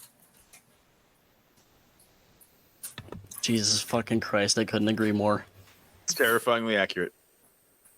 But it's true. So, now, I do believe that what Erica said before, if you've got Martin on one side and he's scaring the shit out of people, then you've got to have Malcolm on the other side who simply cannot be fucked with. Like, you've got to have, you have to have that yin and yang. You have to have that, that leverage, and the main problem that I see with nonviolent peaceful protest is it almost never goes into, it's almost never enacted with leverage. It's always, and protest without leverage is just begging with more steps. Lou, you were talking about Stokely Carmichael earlier. He's one of my I'm a big fan as well. So he had a famous quote where he said, "Nonviolence only works when your opponent has a conscience. The United States has none." Well, and again, back to United States being the exception. Like, there is no greater example of bourgeois performative white activism than the Women's March every year. You know, I've said this on my show. One of an anecdote that I use all the time is I went to the first one, and there was a woman standing there, and she had a sign up, and it said, "I'm going to see all you nice white ladies at the next George Floyd protest," right? And that's the thing is like that's the difference between leftist and liberal activism, because liberals care about a single pet topic that either concerns them or they have some kind of passing interest like someone would have for their pet. That's all it comes down to. We get gay pride, anti-homeless rocks. That's what liberalism brings us, right? And however, on other parts of the world, I mean, let's not forget the Soviet Revolution was brought on by the Women's Day protests. Like, everyone likes to credit Lenin, which, don't get me wrong, Lenin was dope. But Lenin showed up because all the women started a revolution. That's what happens in Germany. That's what happens in Russia. That's all the what women in the in Cuban France. Revolution. Right? Like, are we going to forget about the women of the Cuban Revolution? And the women who are still, again, Asada Shakur right now is helping keep the Cuban Revolution alive over there, living in exile as a wanted terrorist for a murder she didn't commit. Like, that's what the U.S. does. But over here, when we have a women's protest, which, let's be fair, a woman's place is in the revolution. If you actually look real history, get out of high school and read real history, women tend to be more revolutionary than men in almost every topic, and women lead revolutions. Men get the credit and they write books later. Women read revolutions. And then in the U.S., what do we have? We have this milquetoast, watered down pussy hat march dance in the street. It's just fucking Lilith fair. That's all it is. And then they go home and they do nothing, and nothing gets accomplished, because that's the point of it. That's encouraged. That is what we're told to do. We are spoon-fed since we're children that if you want change, go out on the street, kiss a pig, march in a single file line, don't do anything wrong, don't litter, and then go home to your husband. And that's what you're supposed to do. And that's going to bring change. We're told, we're given this milk down, watered down version of Martin Luther King Jr. Dr. King didn't fuck around.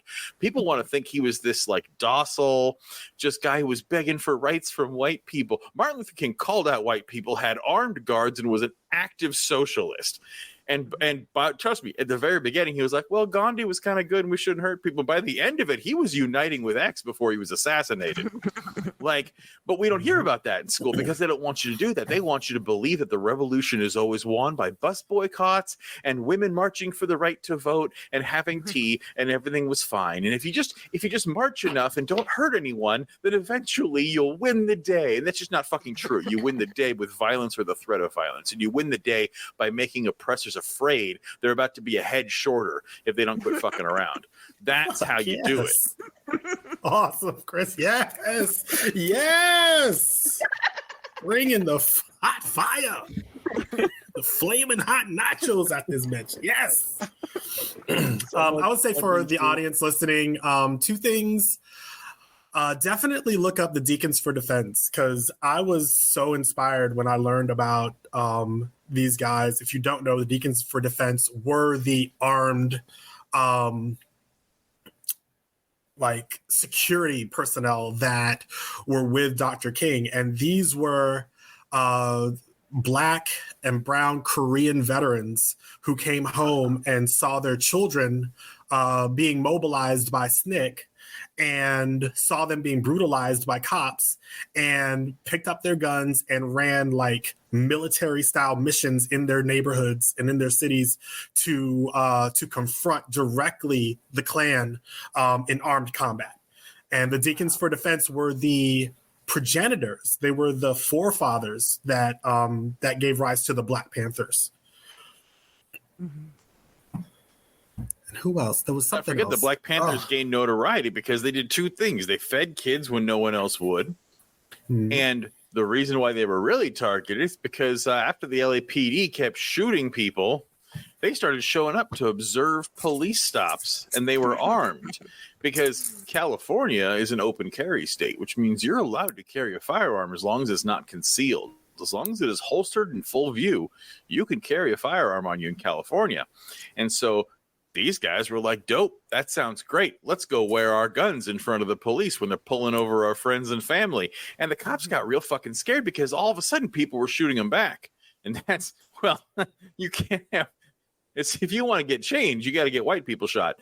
And so the cops got real pissed, and that's when Reagan, governor of California, suddenly started putting out assault rifle bans, and suddenly Los Angeles went on lockdown, and all of LA County, you couldn't open carry anymore. And again, this is a whole other topic, but all gun control measures are racist because they're always to disarm communities of color. Because you make something illegal, you think the cops are going to disarm the white people? You think the local sheriffs are going to go out to their oath keepers and disarm them? No, because they're part of the club. But what you're going to have is you're going to have another influx of black, brown, and queer people in prison. Yeah. See, this is why I'm not going on your show, Chris, because we're just going to be saying the same thing over and over. Like, it's just going to be me and you just both kind of like, bro, you know, my show is an echo chamber. This bromance of us just like, hell yeah. You know, fuck them pigs. Pretty much. One thing I did want to ask Chris, would you consider showing up with holstered guns a violent or a non-violent protest? Non-violent. Okay. Yeah. Now the I would say it's got violent sprinkles. It's got a hint, you know. it's like the hint water of violent protest. Like it's definitely got a fuck around and find out vibe to it. But again, if you are not actively engaging rightists with violence, then it's non-violent. And I would point out to Jordan, you make that heavy distinction that that property destruction is not violent protest. And I would say, again, that's everywhere but America. But under capitalism, where corporations and private property have more rights than individuals, first of all, that property damage becomes violence if the state recognizes them as people. But then I would also counter that with, if property has more rights than humans, how could you ever consider property damage not a viable form of protest under capitalism? Now, would the destruction of property still be okay, even if it was like a mom and pop shop? Okay, so here's you raise a good point. That's a good question, but it's a question that needs to be addressed. I believe you gotta zoom out, right? So, like for instance, like that actually rarely happens. Okay, typically you don't see a lot of mom and pop shops getting looted and burned out. One of the times you do see a lot of that, where a lot of that kind of statement comes from, is from the LA riots after Rodney King, right? The problem is the reason why you saw such rage is you had South Central Los Angeles, a very black and a very poor and a very over-policed community. And people of color, black people, were not allowed to own businesses. Banks would not give them loans. They would not be allowed the zoning permissions. And what you had was a whole lot of Indian and Korean immigrants who would come in, and banks would happily hand them loans to buy liquor stores, dry cleaners, that kind of thing. And so I actually don't agree with targeting mom and pop shops, and that's a really easy to say for a white person with a decent credit score. In my comfortable ass shoes, it's easy to say something like that. But I can also understand the rage of, here is an entire community of people who are begging to own a piece of their own community, but they are being denied by a white racist bureaucracy who will not let them be active participants in their own community. And it's an active force to keep them starving and in prison. It's all part to keep people in prison as an active slave force. And so that's why they went out burning it. And the second part is, even then, okay, maybe they're not going for mom and pop, like George Floyd, we saw them burn a Target, right? Well, first of all, who gives a shit? It's a Target. It's insured. But number two, and I always hear, like, how come they didn't burn down City Hall? How come they didn't burn down the police station? Because that's where the cops protected. If we as American people are going to give such a shit about private property, how come our police don't protect the Target? How come they protect the police station and the City Hall first? Shouldn't those be the first places abandoned if these guys are protecting and serving the community? But as we see with the last school shooting, and if you pick up any history book throughout American history, you'll see the police will never give a shit about actually protecting their communities. They are here to protect private property, and they're here to protect the status quo. That is the point. And like kind of Lou said, cops and the Klan go hand in hand. Absolutely. That's where police come from. That's where they still are. And it is where armed cops in capitalism will always be, because capitalism is the government. And so therefore police have to be an armed wing of that government. And that was really long-winded. I'm sorry. So back to your question of mom and pops, the way I see it is violence can only be enacted against living creatures, right? If I break an inanimate objects, that is not violent. I haven't hurt anyone. I haven't harmed anyone or anything. If I burn down a mom and pop, in my community, that then puts them in harm's way. Lifestyle, though. Right, right. If I'm putting them in harm's way, then yeah, that is violence. Okay. But if I throw a brick through a Starbucks window, all right, that is not violence to me, in my opinion. Thanks to Citizens United, they ruled that corporations can use money as speech. If money is speech, then costing corporations money is also speech. All right. And it is our duty to throw bricks through Starbucks windows because that is a form of wealth transfer. All right. For every window that gets smashed, that is an architect, that is a glass company, that is a trucker, that is a construction worker who now have jobs, and that is a way of taking money from Starbucks and putting it into their pockets, which then circulates in their communities. All right. So not only is it perfectly right to smash windows, it is our patriotic duty to exert, to fully fulfill our First Amendment rights in this conversation. If costing money is the language that corporations speak, we have to speak to them in their language. All right. If I want to speak to a Mexican immigrant, I learn Spanish. If I want to speak to a Cambodian immigrant, I learn Cambodian. If I want to speak to a corporation, I learn how to talk in money. Yeah, and I would also point out that the same people who will cry about private property being destroyed are the same ones who gleefully speak about things like the Boston Tea Party. We're happy when it's slaveholders doing it. So fucking true.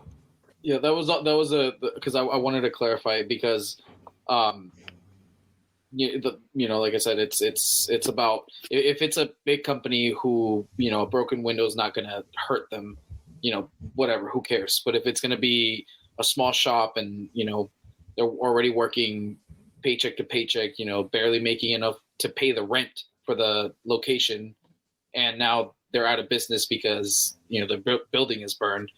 That's when it starts to kind of cross that line. And that's where some nuance comes in, right? So we have to say, like, who are these people in our community? Are they part of our community? If you look at the LA riots or you look at the George Floyd protests and stuff, when shops were burned or damaged, these weren't community activists. These weren't people who were circulating dollars back into the Black and brown community. These weren't people who were upholding, as a matter of fact, in the LA riots, Black-owned businesses wrote on their walls, put up plywood and wrote on them Black-owned business, and they were left alone.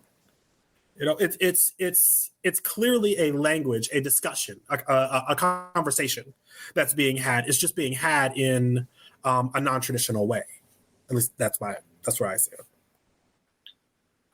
I don't know who mentioned it earlier. It might have been Erica that said that like the purpose of like kind of trying to get people together in the movement. If you resort to like violence, it would end up kind of turning some people away. That's what we were talking about earlier with the like punching people and stuff like that. So one way I wanted to kind of like merge it is I love video games, and Nazis aren't people. One of the things that kind of reminded me of this is that one game, I don't know if you guys heard of it, it's called Detroit Become Human, where you're essentially playing the lives of 3 different androids, and the androids are trying to get rights to be recognized as people, because they develop a sort of like the personalities, some of them love, they're basically trying to prove that they are human. They have feelings and they're people. And in the game, you can make different choices. You can go the violent route. You can go the non-violent route. You can choose to shoot a human, and that's going to cause the public opinion to go down. You can choose to help a human, and that causes public opinion to go up. And even in the game, you can choose to do violence, and that doesn't automatically get you to public opinion going down. So I think it's a good way to kind of say violent.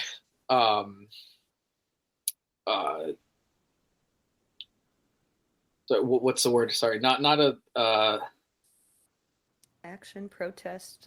Yeah, there you go. Protest. Violent protests are not necessarily bad when used correctly. Like that was my point that I was trying to make. Right. And those of us in the left, when we're talking about violent protests, we're not talking about endangering people's lives. We're talking about fucking destroying property. We're talking about sending a message to the status quo. Because the only time you disrupt the flow of business in this country is when you stop the flow of money coming in, when you damage the economy. That's the only time politicians and capitalists pay attention. Otherwise, they're just going to move on, business as usual. That's it. Yeah. Can I? So just like with the GameStop sorry, Erica. stock. Oh, sorry. I keep thinking about in this conversation this great Andreas Malm quote where he speaks specifically about destruction of property and how in America we are uniquely adverse to that phenomenon. So like he says, France is different. A French social movement does not automatically become a pariah if it spices up mass mobilization with some property destruction and rioting. There's no biological law of repellence, even in the global north. Rather, we face an ostensible paradox here, in that the U.S. is a vastly more violent society, as measured by the diffusion of guns, the incidence of mass shootings, the civilians killed by police, the veneration of armed heroes in popular culture, the belligerence of the state, and any other yardstick, than France. And yet the intolerance for violence committed by social movements is at its highest in the former. But this paradox dissolves when we consider that the U.S. swept the slate clean for unrestrained capitalism by means of genocidal violence. Yeah, that's fantastic. I mean, yeah. Not just genocidal violence, right? Not just genocidal violence, but enslavement. Yeah. Right? Because genocidal violence is, for the most part, like an encapsulated form of violence, whereas slavery was an ongoing, like generational form of that you are born into, live your entire life in, die in, have children in, are specifically bred. There's a reason why Black people in America don't look like Black people in Africa, and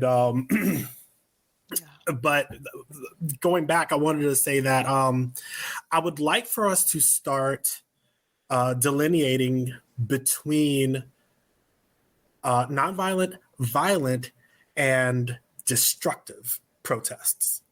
All right. Because violent is causing harm to a living creature. All right. A person or thing.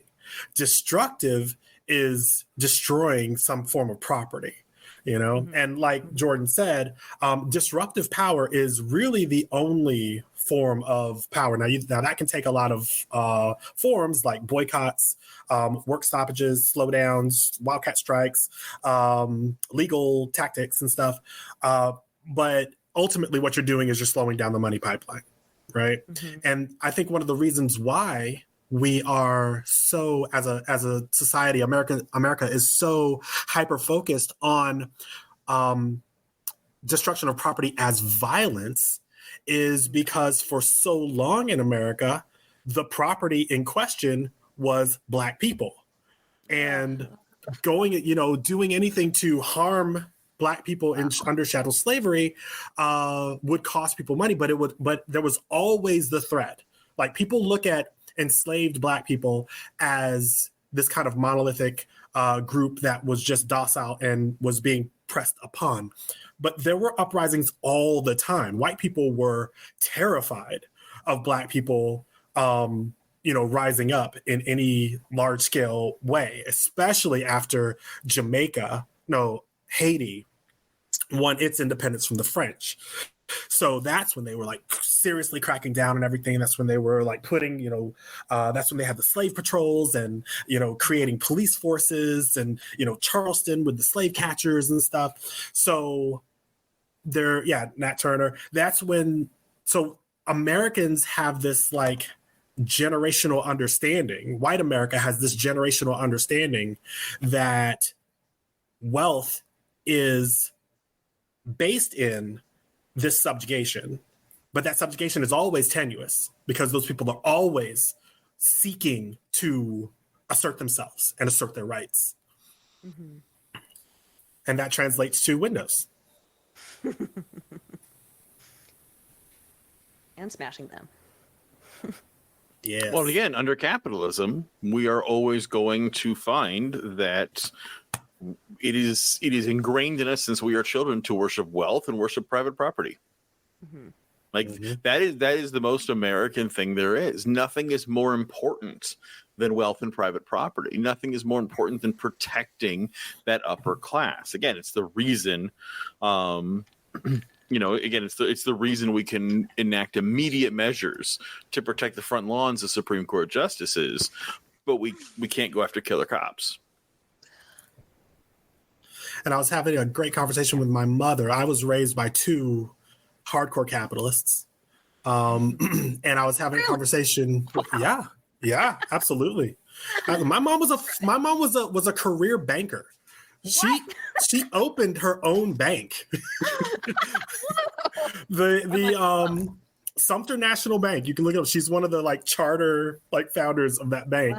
Wow. I was there when they opened the bank. Like I saw them put the safe in. I took out. Anyway, that's a long story. You know me, Erica. You know you gonna get me started on some storytelling. Sorry. All right. So but I was talking to them about capitalism. I was writing some stuff about veneer theory and Malthusian myth, and it was interesting because as capitalists, they have no historical context for what capitalism is. My mom literally said, capitalism is just if you work hard, you succeed. And I was like, oh God, meritocracy is wow. Like, how do I even unpack this shit? Like, how do I even get to the root of all this? Like, wow. So I think that there are a lot of people out there who are capitalists, who are worshiping, in the Black community, there is a definite money worship, because Black people have been denied access to capital for so damn long. But I think that a lot of people, lay people, I think that the people listening to this podcast probably aren't, like super out of it, but shout out to the audience for being so with it. But but I think a lot of people hear private property and they think, oh, they're coming to take my toothbrush, or they're coming to take my house. And there's a difference between personal and private property. Right, personal property. But I don't think, even my parents who are boomers and wealthy, upper middle class, with ties to like upper class, I don't think that they understand the difference between personal property and private property. When I was explaining to them, no, capitalism is the privatization of the commons. That's all capitalism really is. It's taking the stuff that is common to everyone, the water supply, the air supply, the forestry, and parsing it up and claiming it as your own instead of being something for use by all the people. Mm-hmm. I think a lot of people don't get that, still don't understand that. Yeah.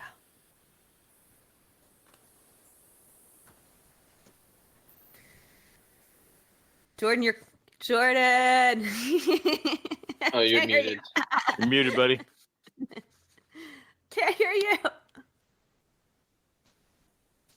No, you actually have muted on the you're muted on the website. Your microphone's probably unmuted, but you're muted. There you go. Can you guys hear me? Yes. Okay, cool. My bad. Okay, so let me get to my second part of the question, which is, does nonviolence intersect with white privilege and the dominance of North over South, meaning the global North and South? Whoever wants to take that. Sure. There's a lot to unpack there, man. I mean, so if we're going to talk about, because a lot of this really goes down to basic capitalism too, not just environmentalism. Because we can talk about the Bush Doctrine. We could talk about the interference of America in the Mexican Civil War, all of that good stuff, right? But like, if you're really going to come down to just kind of eco-terrorism that the West does and the North does, from Europe to Africa and from the United States to South America, that's been going on for generations. And it started with Europe. I mean, Spain came over here and was immediately only interested in raping the land of gold and silver. And then, of course, the Dutch, the British, the French got into it. And, of course, the entire West became nothing but a colonial power. And they really separated by color the two hemispheres, where North America was the white half. And in South America, that's where you have, and it's actually very interesting historically, that's where you have a darker population. A lot of that is because the Spanish had different views of colonization than the British and French did. You see, once those areas gained their independence, they tried to create mestizo races where they were very interested in bringing the indigenous population mixing with the European heritage, because they really wanted there's actually a whole, you can read it like Mexico's history, where they really wanted to create that mestizo race, where they wanted something that was uniquely theirs, something that wasn't a colonial artifact, and they didn't want to forsake their native population. Whereas in the United States and Canada, it was the exact opposite. We had interest in only genociding the indigenous population and breeding them out, and people of color were either to be genocided or enslaved. That was the only purpose for them. This was to be a white nation, whereas in the South they weren't. And I personally believe that's a big part of it, is because you have the white hemisphere and you have the not white hemisphere, and that's going to or white controlled hemisphere, and that's going to dictate where that comes from. And those became centers of capital, and they had no care for developing the rights or liberties or sovereignty of those lands. And so that's why you still have, as soon as a nation tries to nationalize their own minerals or oil reserves, we go to war.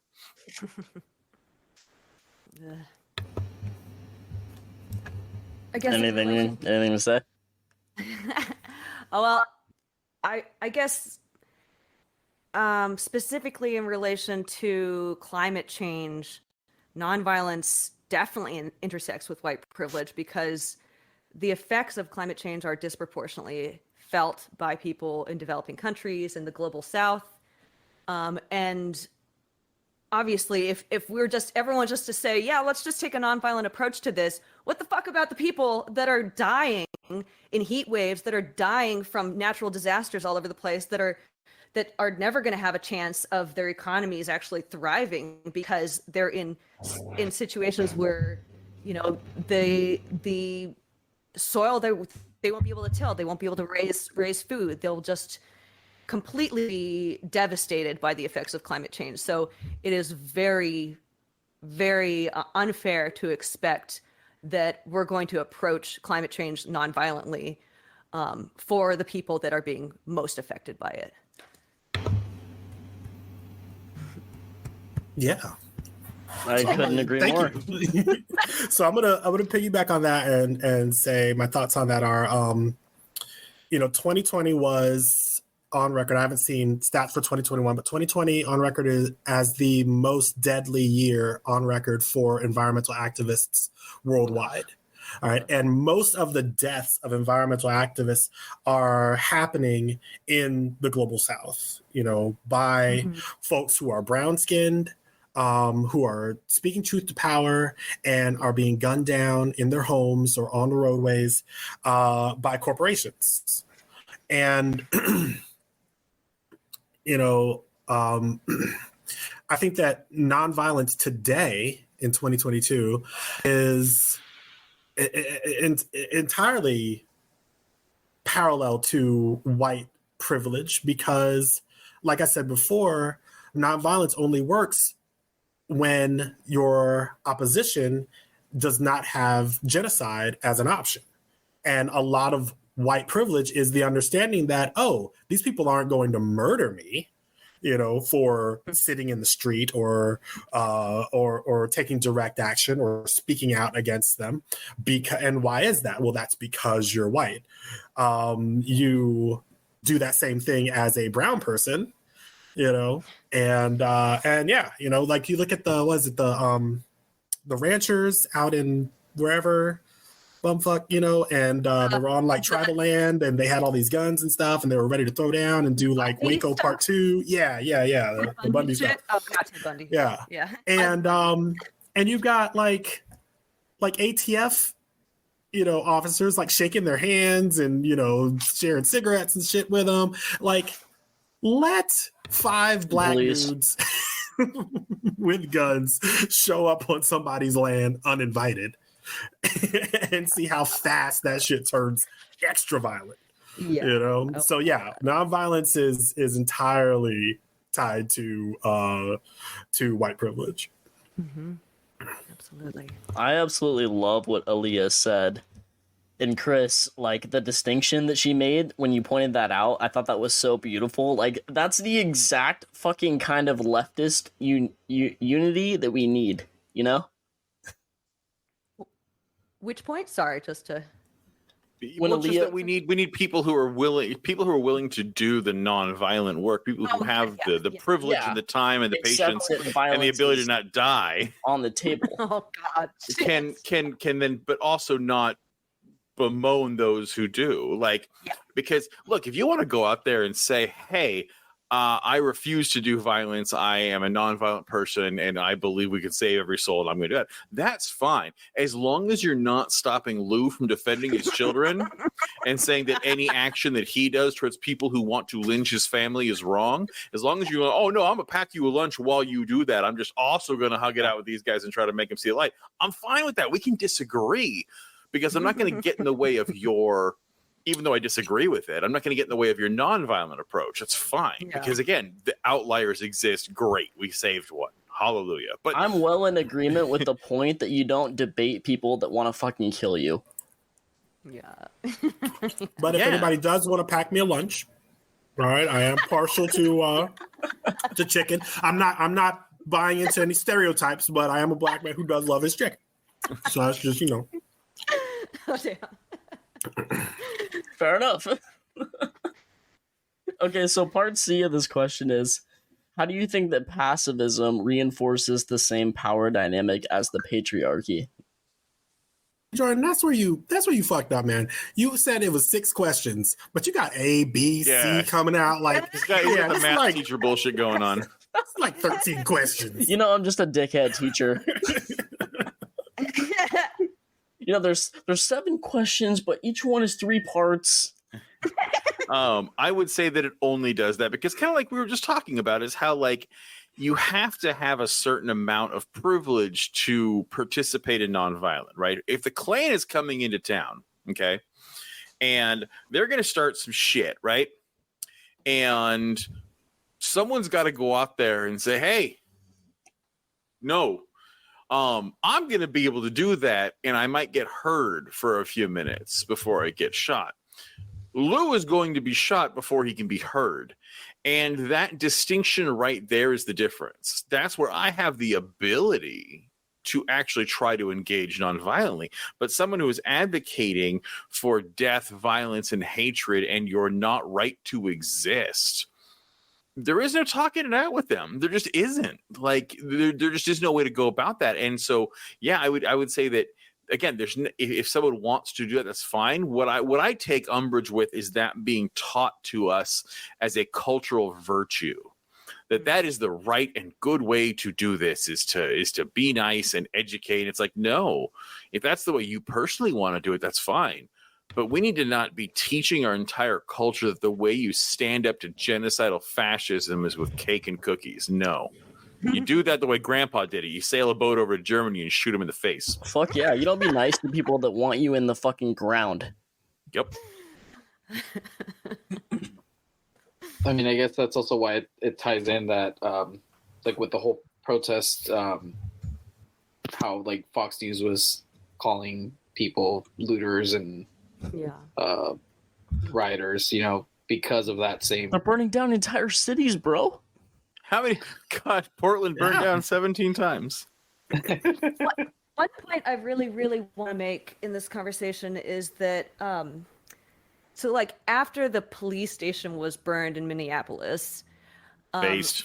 Based as fuck. But from what I've read, the public support for that was actually pretty fucking huge. It was the majority of Americans that supported that. But the reason they supported that was because it happened so quickly after George Floyd was killed. Yep. And so the fact that they took action in a strategic time when public discontent with the police was so fucking high, they got a overwhelming support for that, which is amazing in America. A police station getting burned and the majority of Americans being like, yeah, fuck yeah. Like that blows my fucking mind. So like one thing that Andreas Malm, who and I this love, is Minneapolis too. This isn't like fucking San Francisco. Yeah. That's what was impressive. But I love this, and this is something that Andreas Malm really brings up in his writing and in speaking about these things, that when you are trying to plan a violent or destructive action of any sort, if you can time it around things that will sway public opinion in your favor, you have the greatest chance of maximizing who you can fucking reach, who you can bring into the fold, the amount of that you can build your movement out through that action. So like, I'm not against violent action, but I think be fucking smart about it, like don't do it willy-nilly or just fucking chaotically. Like try to think about where do I direct this and when do I direct this to maximize my goals, You would not believe how much time is spent in organizing circles, like debating that very thing. Like, what is the timing? How do we maximize? Like, how do we know when the trigger, when to pull the trigger here? Like, what happened? What has to happen?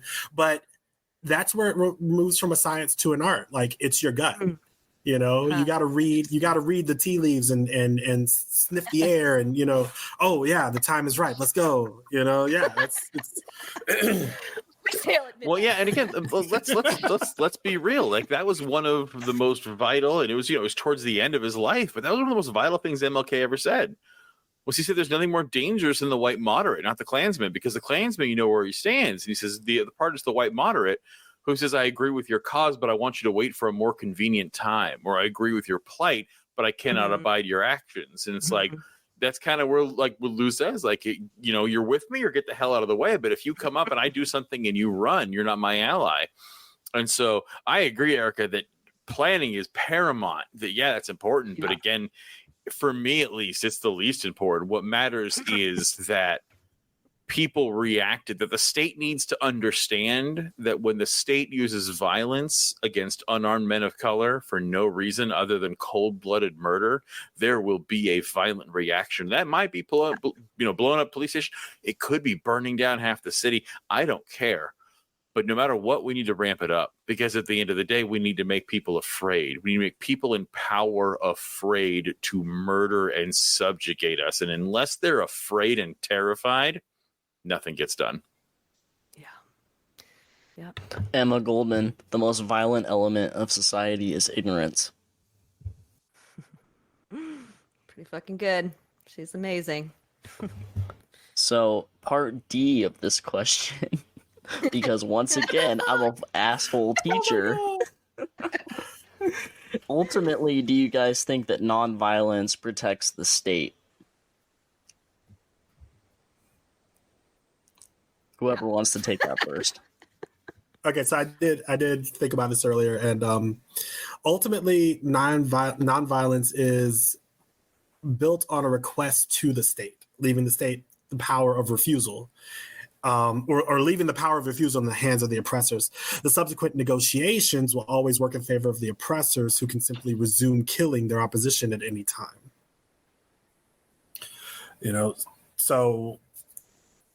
So yeah, nonviolence automatically is handing power to the state and saying, we would like for you to do something. We would like for you to acknowledge that Black Lives Matter.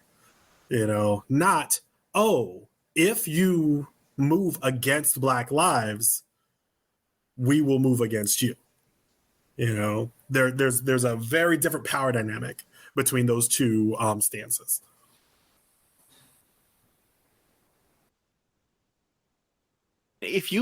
Anytime you let the state be in monopolistic control of violence, then they've won. Like it's just that if you refuse to engage the state by any, I mean, again, there's a reason why those words have hung in the air in leftist circles, is by any means necessary, because at the end of the day, the eye on the prize, that's what matters, you know. And again, if we're going to step outside of our comfortable white privilege here, like, again, I don't have to worry about the Klan burning across my front porch. That's great. That's really nice that I get to live in Southern California as a straight cisgendered white man. That's beautiful. It's great. Wish that on everyone.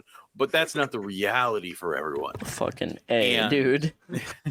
Yeah, it's just it's sure, it's great, it's nice, but it's a let them eat cake moment. And you know, when I talk to people, when I talk to centrists, you know, and they say, like, I refuse to acknowledge a movement that involves violence. And I'm like, well, how do you feel about the Holocaust? Well, the Holocaust is terrible. So you believe that American intervention to stop the Holocaust was correct? That was okay violence? Well, yeah. It's like, oh, okay. So which one is it? Is it because is fighting the Holocaust stopped violence against white people that you're okay with it?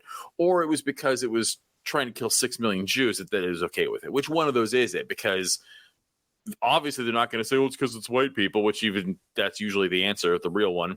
But if they're going to say, well, it's because there's millions of people, it's like, so then what's that number? Is it 3 million? Is 3 million the line you draw? Is 2 million? 1 million? What about 10 people? What about 10 people being innocently murdered by the state? You know, where do you draw that line on human numbers where you'll say violence is okay? And I say that number is 1. There is no means to stop an innocent person being murdered by the state. There's no amount that is an acceptable number, but yet we find that centrists only want to handle those big numbers, and anything under that is just, well, you know, we got to hug it out, and we got to do all this other stuff, and we got to have a third party like Andrew Yang, and for some reason, some genocide as a compromise is apparently okay. But that's it, to take those approach will only enable the status quo, and the status quo is white nationalism. That's what we have. So Chris, if you're not as going long to as it's actively not fight a against Democrat it, or a Republican, though. yeah, exactly. Like, if you're not going to do everything you can to fight against the capitalist white nationalist culture we are in, then you are enabling it. You are either a collaborator or an antagonist against it. You'd pick, because if you dig your head in the sand, you're a collaborator, because white nationalism is what we have. And that's why you find so many white people and people of middle class to wealth taking umbrage with violent protest or property destruction or anything like that, because they benefit from white privilege. This system benefits us. So for me to say I don't feel like changing it, well, no shit. It benefits me. I get to drive down the street. If I get pulled over by a cop, I'm not going to get shot for the color of my skin. Like, that's great. That's super great. You know what? I don't have a uterus, so I don't have to worry about the Supreme Court taking my rights away to control my own body. That's awesome. Good for me. And I get to say that I don't want to make a change and I don't want to risk anything because I'm not at risk from anything. And change would only serve to take power and privilege away from me. And that's where you find out where people really are and who they are. As 2 points, one back to our earliest conversations with Daniel and Aliyah.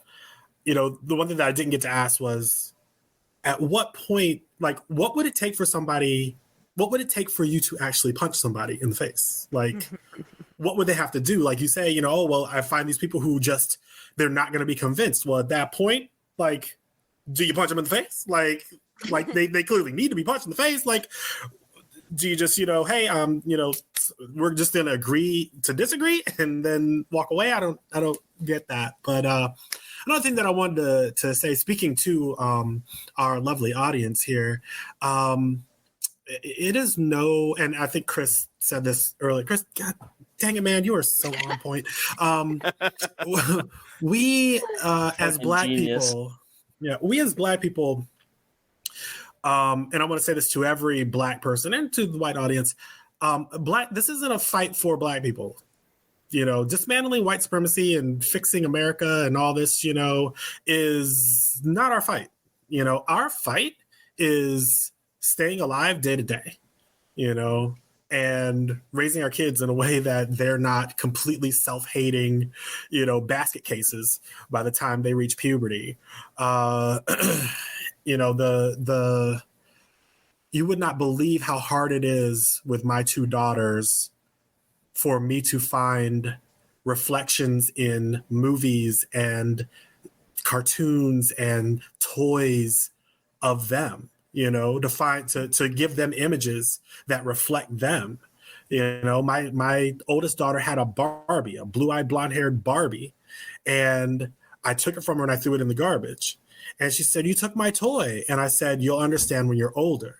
That is dangerous. You just don't, she just didn't understand it. But I was like, when you're older, you'll get it. All right. I'm doing this for you." So yeah, don't feel like you have to go out and fight the good fight and everything. Like, just living your life, just getting up and going to work and taking care of your family and finding some peace in this world is like, that's a heroic act in my book. Any way you slice it. Yeah, so well said, dude. Are you guys ready for me to move on or anything else? Yeah, I think let's go. Okay, so Professor Andreas Malm, who studies the relationship between climate change and capitalism, insists that the environmental movement reconsider its roots in nonviolence and instead embrace intelligent sabotage. So what we're talking about right now is the destruction of fossil fuel infrastructure to prevent more carbon from being emitted into the atmosphere. Machines, not people, in other words. It's an extremely important distinction. So Malm's central argument is that property destruction can be inspiring. Daniel Sherrill, an organizer in the climate movement, however, advocates for a nonviolent approach, where he argues that sabotage would reduce the climate movement's ability to affect change. So my question for all you guys is, which strategy do you think would be most effective in immediately getting serious action on climate change implemented in the U.S. and why? I think that's the long one. I want to address the second question real quick because I think that's the real quick short one. Is that is a laughable idea that like it would actually harm progress because we've been fighting this fight for almost 100 years non-violently, and there's been no progress in climate stuff. Like all we've had is corporations tell us that it's our fault for using plastic straws. So to this idea that like, oh, doing that would make us lose the fight. It's like, bro, we've been on the map the whole time. Yeah. Yeah, I would agree. Erica? I'm a big fan of targeted sabotage. I think it's a brilliant concept that we need to be pushing as much as possible right now, because as soon as you start harming human bodies, people get upset. You start to divide up the cause. I'm for it in many situations, but I believe that you start to really alienate certain people. An easy way to not do that is to target property, which is also the most strategic thing when you're trying to deal with capitalist interests. And with the fossil fuel industry, which is not going to stop unless the people step up and force it to stop, and the politicians are too in bed with the fossil fuel industry, it's not going to stop unless we force them. So if we start on a global scale to use targeted sabotage to harm the fossil fuel infrastructure, I think that's our fastest way to disrupt the fossil fuel industry, to raise awareness around this without alienating so many people against your cause. So yeah, I think that is, for me, the clearest path forward for addressing climate change, addressing the horrific things that we're going to be facing in the coming generations. Well said. I agree wholeheartedly. Sorry, Omar, sorry. Yeah. I agree wholeheartedly with what you're saying, Erica. I think that there's some nuance. Quick Prepper Pig tip, folks, for all of our audience out there. A 5-pound bag of sugar, if you place it inside of a cement mixer, will chemically imbalanced up to like I think 5 tons of cement, and it will never set. So stock up on your sugar, folks, and it's not just for Kool-Aid. The other thing I want to say is there's a hearts and minds component to this. I think that that targeted sabotage is fantastic for new construction and for new projects. Somebody wants to build a pipeline in your area. Somebody wants to build a new plant in your area. But for existing structures, when you take out, like there were the people out in, I forget where, but there were a bunch of like right wingers who were taking pot shots with their rifles at some kind of electrical like station or something. What that did, it showed the vulnerability of the electrical grid to sabotage, right? So the main energy producers, including Duke Energy in my area, all set out on this like multi-year campaign to like harden their infrastructure where it comes to energy transportation, right? So this is how energy gets distributed from the plants to your homes. There's a lot of stopping points along the way. Mm-hmm. If you don't have the people on your side and you shut down an energy plant, say, in your area, and it causes brownouts or worse, blackouts in your area, then the people are going to rise up against you, not the fossil fuel polluters. And we have to remember that insulin is entirely dependent on refrigeration. So without electricity, your insulin goes bad and you That's such die. a good point. So, and there are a ton of folks who are disabled, who have ailments that require electricity. I use a CPAP, I'm fat. So, am I going to die? Not necessarily, but I run some risks if my electricity goes out for an extended amount of time. So overall, there's a culture that has to be cultivated, one of self-sufficiency, right? Mm-hmm. So right now we are immersed in a culture of consumerism. And that culture continues to drive us to always have more, always want more. But we don't, we're not content with what we have. If we stopped right now with just the electricity needs that we have today and started working on reducing those, we'd be in a better position. Right now, we're just ramping up. The fossil fuel industry isn't afraid of electric cars at all. All right, because they know their money is going to be made in plastics going forward. Well, and electric cars are still largely like unaffordable for working class people.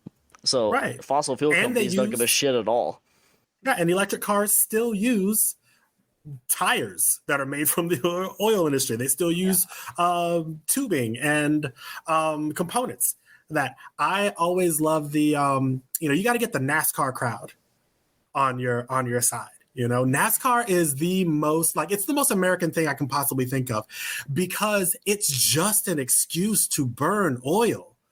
The cars burn oil, the tracks burn oil, the people getting there burn oil, their RVs that they camp out at the racetracks all burn oil. Like, it's just all gas and oil. It's all gas. It's just an orgy of gas and oil consumption continually,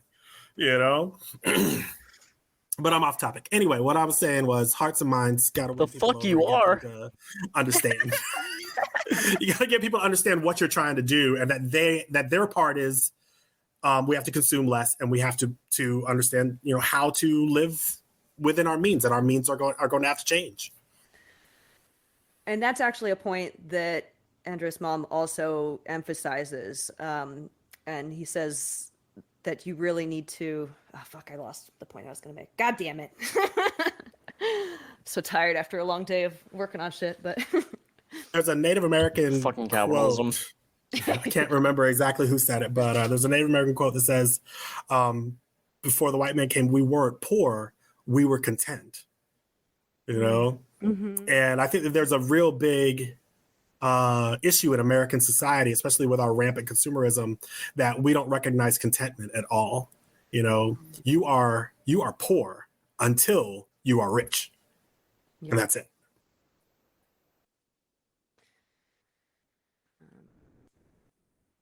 Accurate. I mean, that's where capitalism brings us every time. Is it has nothing to do with what you need or what you want or what would be good. It always has to do with the desire for more, the constant consumption.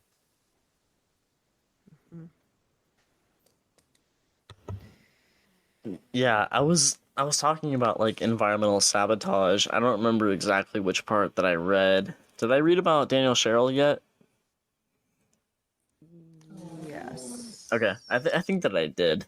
So my question, I guess, for you guys was, which strategy do you think would be most effective in immediately getting serious action on climate change implemented in the U.S. and why? So, like, non-violent or a method of climate sabotage, I guess. It would have to be violent because I think it was either Chris, Lou, that said that by being non-violent, you are essentially on the side of the state. Especially because, to do anything with that, we would have to make laws, and the people that make laws tend to have their pockets lined with oil money. So it's destructive. Yeah. At least that's the way I see it. Fair enough. Yeah, so let's just be really clear in our wording. Yeah. Between violent and absolutely right. Yeah. I meant to say destructive. Mm-hmm. Yeah, I guess violent towards private property. Mm-hmm. So destructive, yeah. Also known as destructive, yeah.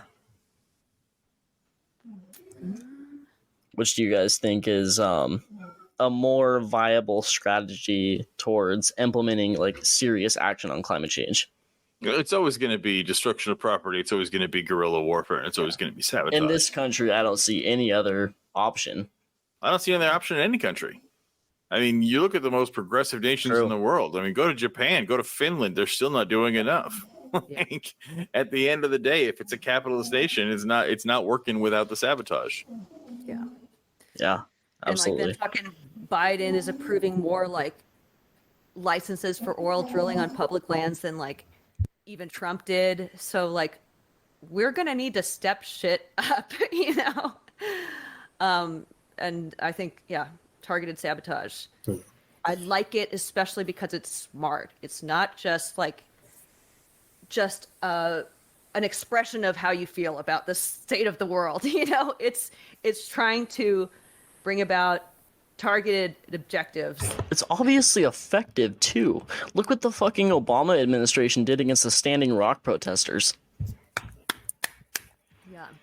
Yeah. That's it. Yes. Oh. Shooting them with water cannons and freezing temperatures and locking people in dog cages and shit, arresting press.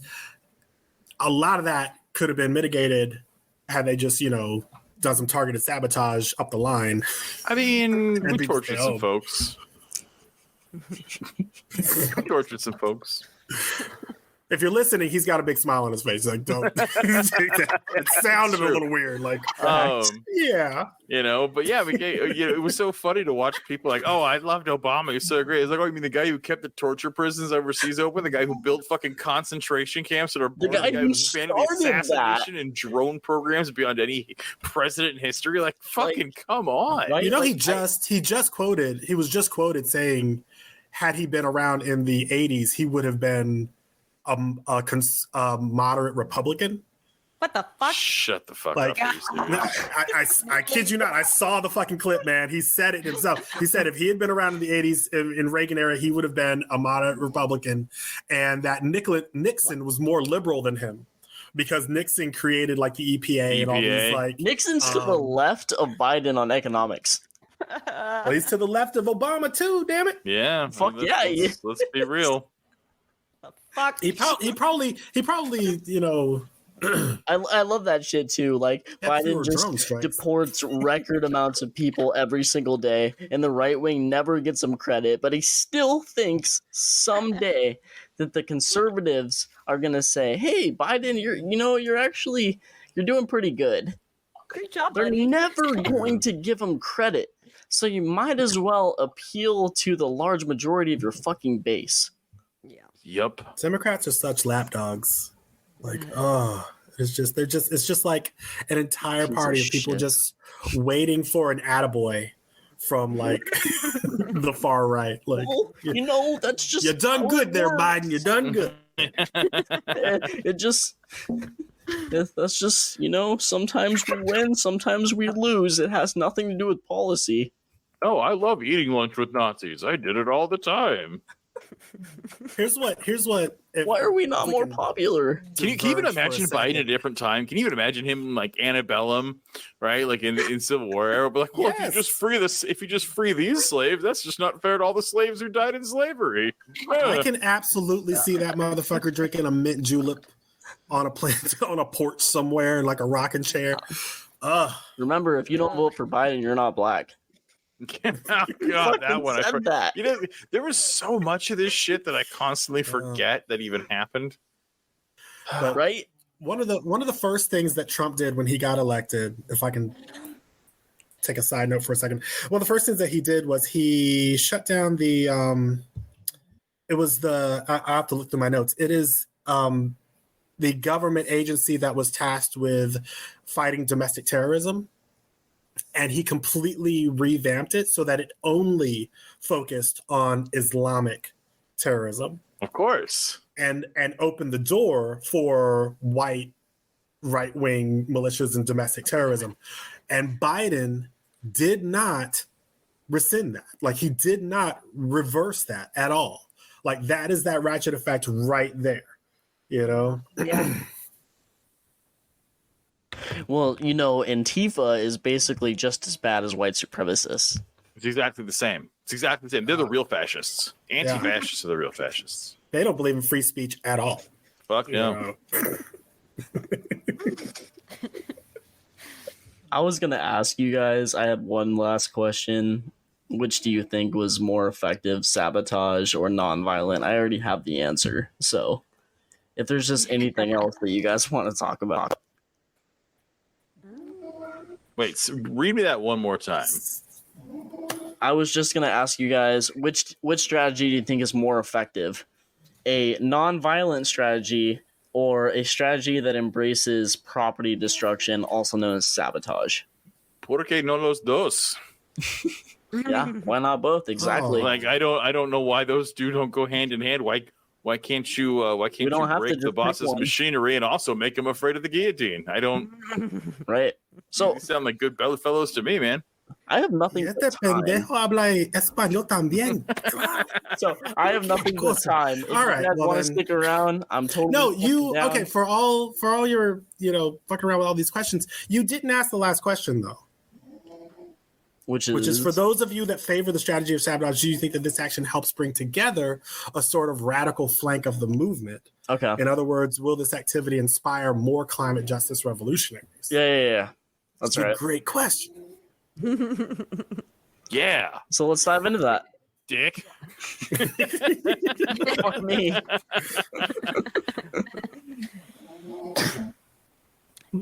I don't know. What do you guys think about that? So I think in the short term, yes, it does. If you start running these sabotage things in the short term, yes, and if you do it smartly, especially if you're targeting new construction and not fucking around with people's like electricity like today, then that's a great way to start and a great way to start winning people over. Nobody, you can feed into that NIMBYism. Right, not in my backyard. You can feed into that. You don't want a pipeline. We don't want a pipeline either. So fuck these pendejos. We're going for it. But in the long term, if you don't have that hearts and minds component and you don't have the people with you, you still stand to alienate them.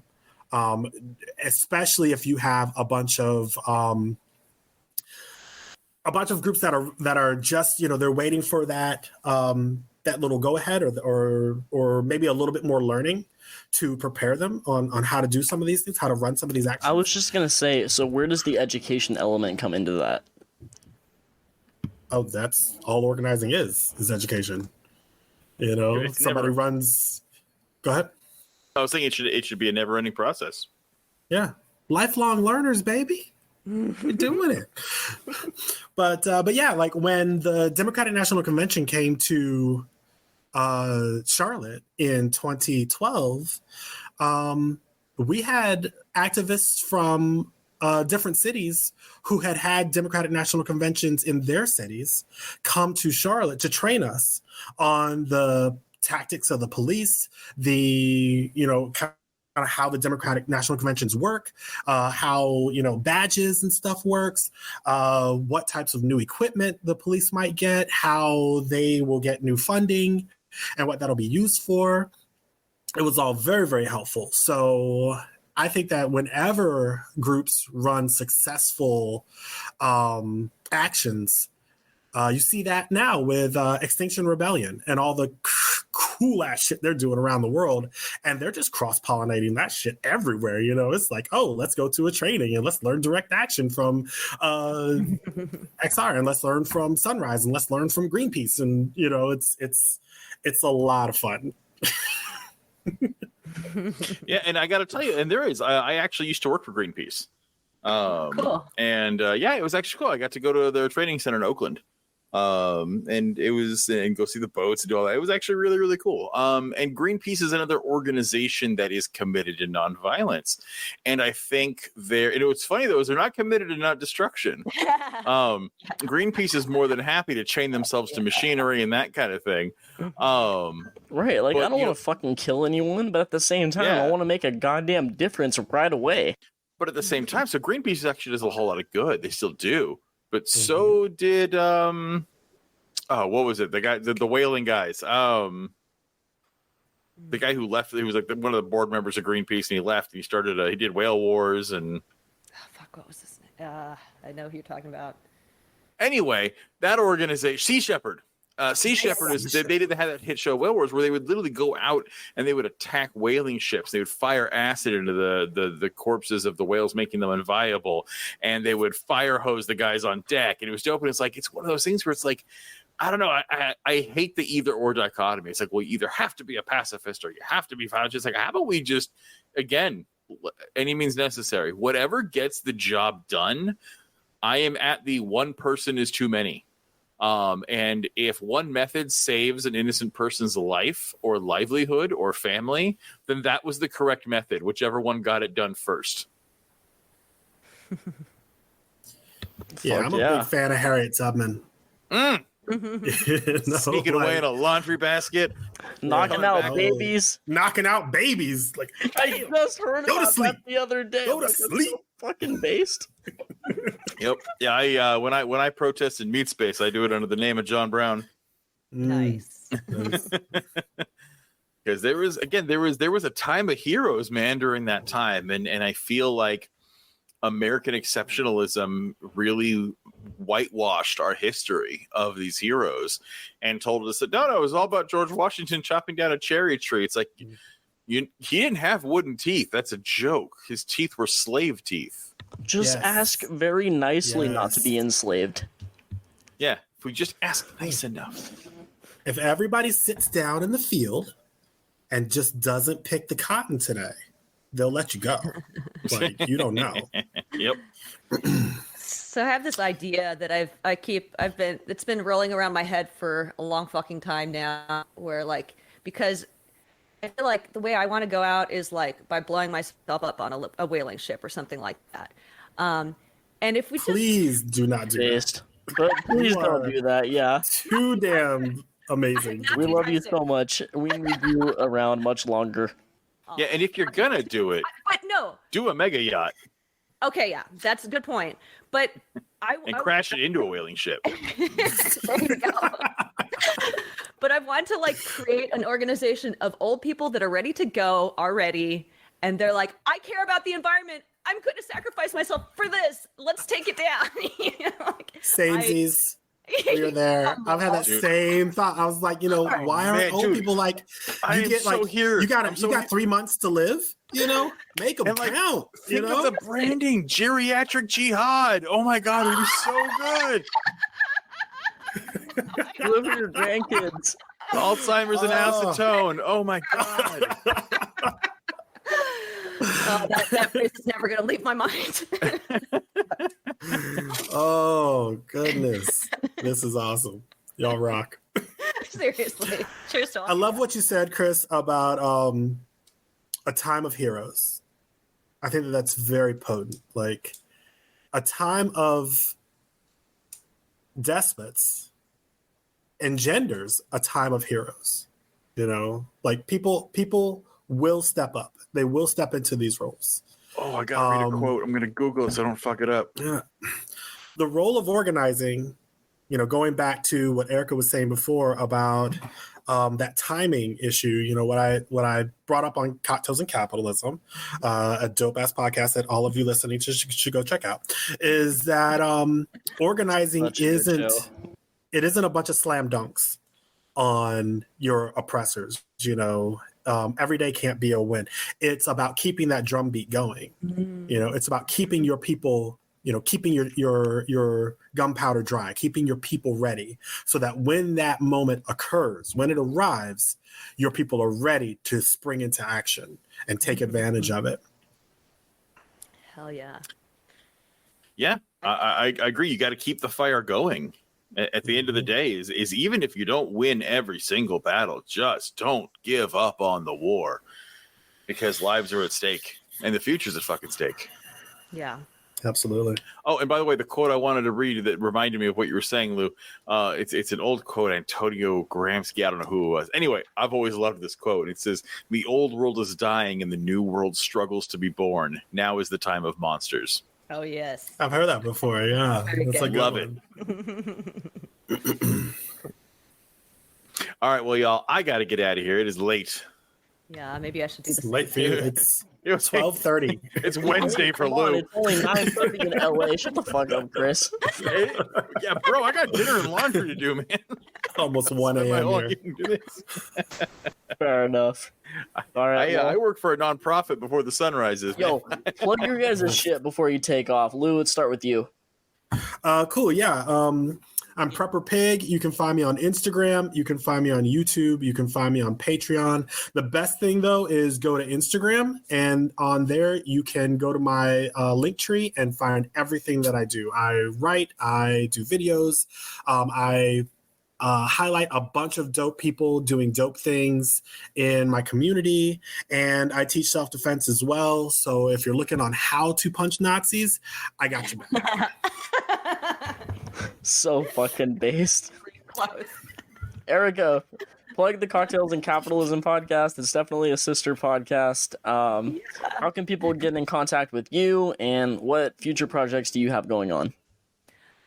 Yeah, I don't know. I'm just planning to stick with Cocktails and Capitalism for now. It's kind of consuming a lot of my life at this point because I love talking shit on capitalism, and I love building out this anti-capitalist community that every single guest that I have on the show has been incredible, and I'm so touched to be able to just network with people through the show. So if you want to get a hold of me, if you want to find the show, check us out on Instagram. That's where I'm most active, Cocktails and Capitalism. On Twitter, you find us on Spotify, on Apple, and all of the different places where you listen to podcasts. But yeah, hope you guys check it out. Great. Thank you so much, Erica. Chris, where can people find the Alt Left podcast, and what do you guys have going on in the future? Everywhere. The best place to reach out to us is on Twitter. We are at the Alt Left Pod. And if you go there, there's a link tree, and it'll take you to our Insta. I think there's still a Facebook. I don't know if Matt's rage quit that one yet. But Twitter's the best way to get a hold of us. We do have an Insta. You can find us, of course, on Podbean and every single place you can hear a podcast. We have infected the world. That is us, man. Yep. Yeah. So we are the Out Left Podcast. Check us out. Again, we are just straight up an echo chamber of leftism of different flavors, and we admit it. It is a fart in a jar. I get it. But if you want to come and hang out and hear things that you might like us. Thanks so much, man. Omar, where can listeners get in contact with you? I know you're not a content creator per se, but do you have any future projects going on? No, not at the moment. But I mean, I have my my Facebook, Instagram. Want to say it's Slomar Osorio. So yeah, they can contact me there. Yeah, Slomar Osorio. I had to check that. No worries. Thanks, man. And thank you guys so much for being here. I'll be sure to plug everybody's social medias and content creation pieces in the description. As far as 805 Uncensored goes, we are on Twitter at 805 Uncensored. We're on Instagram at 805 Uncensored Pod, YouTube at 805 Uncensored Podcast. If you guys have any questions, comments, guest suggestions, or episode ideas, go ahead and shoot me an email at 805uncensored@gmail.com. And once again, thank you so much, everybody, and have a good night, good morning, wherever you're fucking listening. Peace out, everybody. And thank you so much. This was panel number 3. Oh, yeah. Thank you All right, so good night, much. everybody. In the books. Thank you for having us. Amazing.